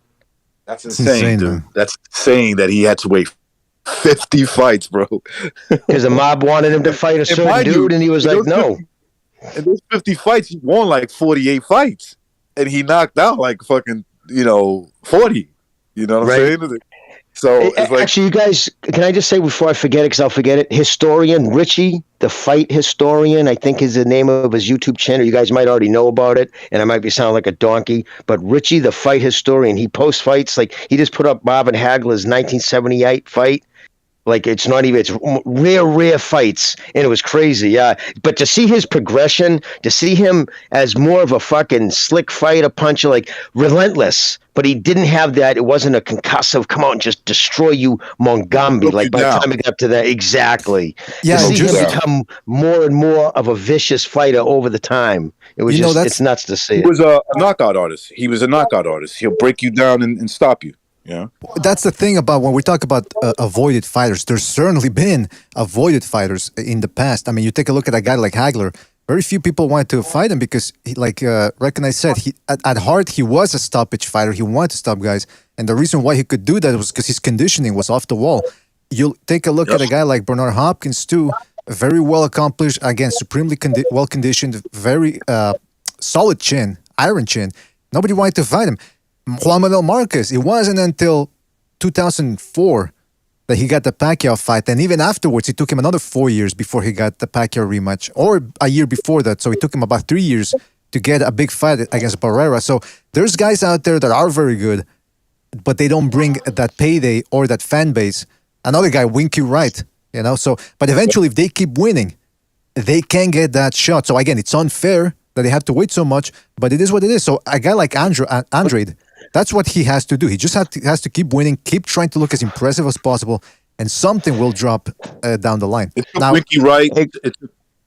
I'm sorry, go ahead. Oh, I was going to say one more thing about Marvin Hagler, guys. In that fight I just watched on that dude's channel, it reminded me of something. You want to know how his mindset, how that evil Hagler became about, and like even fighters, the part of the thing, people like, he just mean. What he used to do all the way back to the image, at the first bell that, you come out, a lot of fighters in back then would touch gloves before the fight starts, right? They go up, pop, just touch gloves. Never would do it. Guys would stick their glove out, and he would just have that back and forth. Never would touch gloves with people like, dude, fuck no touch. I'm not touching your glove. I'm here to hurt you. It's just a weird thing about Hagler, how he was when he was all business in the ring, and that's why people loved him. Just wanted to put that out there. Yeah, man, Hagler was a whole villain out here, man. That was even before my era. Yeah, and some fighters actually, some refs actually force the fighters to touch gloves. Like I remember Joe Cortez when he forced Chavez to touch gloves with Hagen in that infamous fight in Mexico. Now, I want to say something real quick about why a theory about perhaps why these fighters today are very more than ever are scared of fighting each other. If indeed that is the case, because we just don't know. There's a lot of uncertainty. But I was like I said, I was over at Thunderdomes the other day, and he said that, and again, it's a theory, but he said that most of today's fighters don't get mental training from their trainers. They're good at throwing the jab and the combination Absolutely, and getting conditioned. Absolutely. But he said a lot of these guys. Now, obviously, we don't know for sure because we're not in the gyms. But looking at how some of these guys fight, especially after a loss, I think there's something to what Thunderdome's saying. Because I mean, think about it. We talk about Mike Tyson. That was a guy that we know for sure by reading his autobiography and watching his videos and interviews. He says, I was reading about, it wasn't just boxing history, I was reading about history. Cos D'Amato was trying to get him to read about other things that weren't related to boxing, because at the end of the day, they sort of were related to boxing. Building a strong mindset. I mean, think about it. We besmirch Anthony Joshua, and a lot of people lambaste him for, he's weak, he's mentally weak. Yeah, I think he's a little fragile in the ring in that he doesn't want to get knocked out again. But he said all the right things when he was about to fight Luis the second time. He said, look, I'm not going to let a loss define me. And he went back stepped in there against his conqueror and got his revenge. So you got to give him props for that. There's guys out there like Terence Crawford, Errol Spence, Usyk, Lomachenko, Golovkin, Canelo. They're cold-blooded. Obviously, they get nervous before a fight, but they channel that the way they're supposed to. They don't let the crowd get to them. But then there's other guys. I mean, look at Lopez so far. That those shaky last rounds against Lomachenko really did seem to screw him up. He didn't want to fight Lomachenko again. And then now look at how he reacted after his first loss. A lot of these guys, what I'm trying to get at is, they don't seem to know how to react to their first loss. They're deadly terrified of it. And they don't understand what Anthony Joshua seems to, which is that a loss doesn't define you. It does not. No, if you're afraid of losing, you're losing the battle. You know, like I do believe mental teaching mental toughness is a thing. It's really a thing. You know what I'm saying? Because what you got to understand is the human condition, right? And you understand that you can fall prey to this, right? There's a lot of stuff that can happen in the ring that when you got two skilled fighters, maybe one is a little bit more skilled than the other one, but the guy who has lesser skills ends up winning the fight. There's a lot of little intangibles, like obviously condition. There's also mind games. Exactly. All right. That's the excuse me, I'm fucking stuttering. That is the key to going up levels, when you can understand your man is in distress. I remember my father would tell me this. Yo, are you even we used to always use the term man. Are you looking at your man? Not in that like he's your man or something, but you know, like, are you looking at him or you just throwing punches? He's my man. He's my man. He's my man. Right. Exactly. So he would always scream at me, and I didn't get it. Like, what do you mean looking at him? Like, I'm trying to punch him. Like, are you looking at him? Are you watching his eyes? How he's breathing? Is he wearing down? Is he getting a little frustrated? Is he starting to lose that fire? You're not doing any of that stuff. You're just throwing punches. What do you call that? He'd be like, you're just a blind man throwing punches. You know what? My grandfather, my grandfather used to say, who's opposing whose will? Oh, sorry, Chiba, go. No. Go ahead, boss. I'll go after you. Oh, I was just saying, my grandfather used to say, who's opposing their will out there? Right. Like, that was what he would always say to me. Which one of you guys are opposing your will on the other one? On the other one, exactly. So it came down to that. So mental toughness is also taught in a way that once I teach you all the basics of boxing, once I teach you conditioning, now you got to graduate your brain to figure out what your guy's thinking, what he's thinking now. Is he breaking down? Is he feeling super strong right now? What do you do in that situation? Once you could get to that level is how far you would go in terms of growing as a fighter, because you learn something every time you fight. You should be, at least. Absolutely. I just want to say, because that just reminded me of not my amateur boxer, but I remember when I was you know how in the hood, everybody when you're in the hood, it's always that one boogeyman, that one guy that you know he is knocking people out. So you try to do your best to avoid the boogeyman. But at the end of the day, you will never know when you have to, Fight go that guy. down. And then it got to a point where, you feel me? And I kept on trying to avoid him because, he's known for knocking people out. But it got to a point where I ain't have no choice but to fight him. Because I had like say, you feel me? 'Cause I ain't no bitch, dog. Like, we get it. You feel me? And I got to the point, bro, you knew all the mind thing. Oh, sorry. No, that's me, man. That's me, the one you're talking about. I'm right here. Listen, man. Listen, bro. Like I said, I was gonna say this at the end too. Whenever you ready to do that thing, I'm ready for all the smoke, man. I'm ready for all the facts, and I'm gonna go ahead and go with you. But at the end of the day, because I had that mind frame through this whole, as I'm fighting him in this, I said, I don't care how hard this hook is. He is not knocking me out. I refuse. I won't I would not be the one known for getting knocked out by this dude. I'm not gonna be one of them. It's all the mind frame, and a lot of unboxers are worried about that. Look what happened with Ryan Garcia. I never seen nothing like that, bro. You call this dude out, did not know where you called anxiety. I've never in my life seen that in boxing. Oh my God, that was the biggest duck of all time. I agree. That's the thing about fighting. First of all, fighting a boogeyman, whether it's a boxing boogeyman, MMA boogeyman, or the neighborhood boogeyman, it's not easy because the first thing that will come to your mind is "fuck, I don't want to get fucked up." But it does take. But it does take a large amount of wherewithal to be able to go in there and say "fuck it, I'm going to fight him." But I will say this: history has shown that certain boogeymen can be taken aback when you step up to them. I'm not necessarily saying a bully. I'm talking about a guy that knows he's the best, but all of a sudden he meets somebody that can. I mean, look at Francisco Bojado, whom we were talking about the other day when we were talking about boxing's upsets. He was in there against a guy that looks like a tomato can. He's lanky, tall, very slim, doesn't have a good record. He hits him from the first round on with his best bumps. The guy takes them. Not only does he take him, he starts fighting back. All of a sudden, he got taken off his element. Teofimo Lopez, too, to a certain extent. He fucked up himself by fighting in a stupid manner from the first round. But then when he started hitting Kambosos with his best shots, and Kambosos wasn't going anywhere, all of a sudden, you started getting tired because you're tense, and you don't remember the last time you fought a guy that you thought was going to be a walk in the park. All of a sudden, it's a walk in hell.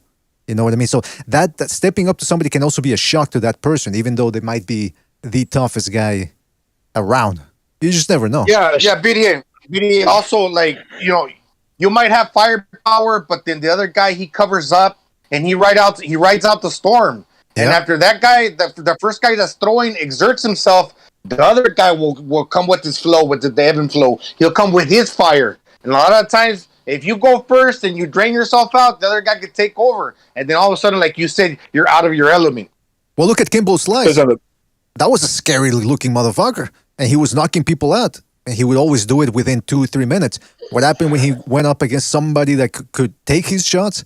Of course, let's be fair. The other guy was a giant, that former police officer there. And his face looked like a ground hamburger after the fight. But he outlasted Kimbo Slice, and he ended up beating him. And he could have beaten him had it been a real fight, because it was just a bare-knuckle boxing match. But if it would have been a takedown type affair, the other guy looked like he would have been able to put him down and just pummel him. So you just never know, man. I mean, it's like Gonzalo said, that was badass. The greatest display that I've ever seen. The greatest display that I've ever seen of mindset, elite mindset, in a boxing fight. Watch Floyd Mayweather versus Zab Judah. Watch the first 4 rounds, and then watch from 5 to the end. Watch how you can see in Floyd's face he knows everything Zab wants to do, and he knows what he has to do. And you can just see, even when he gets caught. After he got hurt, where he probably should have been called a knockdown. His glove hit the floor. After that point on, you'll see Floyd. Watch his eyes. Just look at his eyes and look at him looking at Zab. He knows everything Zab wants to do, and he knows because he's hyper alert now. Because he's so he knew how to channel that. He's hyper alert, and he's paying attention to Zab Judah's mindset, his conditioning, what he wants to do right there, and you can see him pick off everything from that point on. Exactly, man. Said the key word. I was going to say, you said the key word is conditioning. What did Floyd Mayweather have in common with Marvin Hagler? both some of the best extremely. Hagler was probably one of the best conditioned athletes, not just boxers, athletes, period. Nobody, his training routine was like nobody could keep up with it, but that's what motivated him. You know what I mean? To go out there and fucking keep fresh mentally. What's that? I said you love Hagler, man. Oh, dude, I do. I do. I ain't gonna deny it, bro. Man, I almost cried when I heard he died. I mean, like I left I was getting my fucking. I was in the middle of the supermarket getting my food when I heard it came over the thing, dude. I was like, I just left my fucking carriage, walked out, and sat in my car, dude. I was devastated. Yeah, I can see how that. I understand that pain. I was the same way when Pernell Whitaker died. Yeah, man. It's sad that when they go in a non-natural way like that, it's shocking. Well, I got pictures with him. I just want to say, when I was a little kid, when he had a full head of hair and a fucking mustache. Oh, really? You gotta show us that. You gotta show us that one day, man. No, it's at my grandfather had like. There's a family thing went on when they died, and all like he had all the robes, the gloves, all these things with the golden gloves. He was in charge of that, and boxes of pitches because I was always there. So at the end of the day, they had the glove, and I got my pitch taken. I would take my pitch with everybody. It wasn't just like it was Marvin; it was just everybody, and I got my pitch taken with him too. But yeah, so I've known him about him my whole life. So yeah, I was devastated. Just wanted to say that. No, you gotta show us that tape one of these days. I mean that photo. Listen, we gotta go. But thank you, everybody who joined us. Really appreciate it. Everybody that called in, everybody that donated. Of course, you guys here on the panel.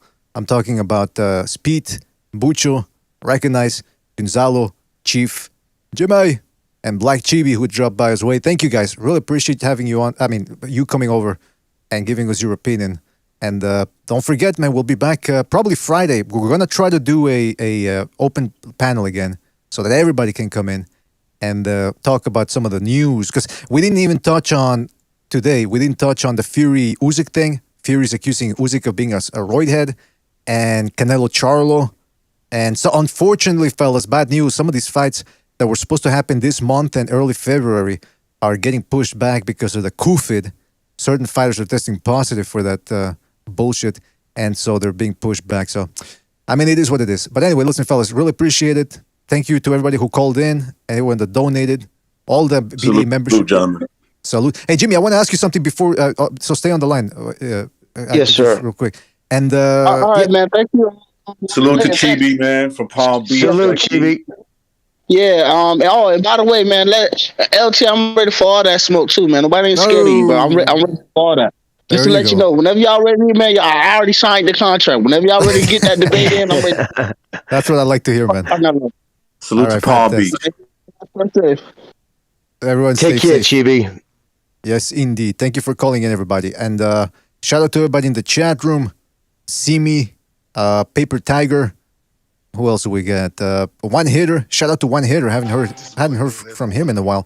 Epalakua, Don Ramon Champ, Eric Rosas, Yimi, Knot, that's K-Knot, Reflecting Trees. Some weird Russian name in there. Don Ramon, Sweet Science of Brawling, One Foot Out the Door, shout out to One Foot. Francisco, I know who that. Francesco Verscoluni, Grievous, Cal L, Spurger King, and everybody else who was listening. Thank you guys for joining us. Really appreciate you. You guys know who you are. I'm fumbling over here, stumbling. I might fall under questioning. You never know. All right, listen, fellas. Thank you for joining us. Catch you on the next one. Take it easy.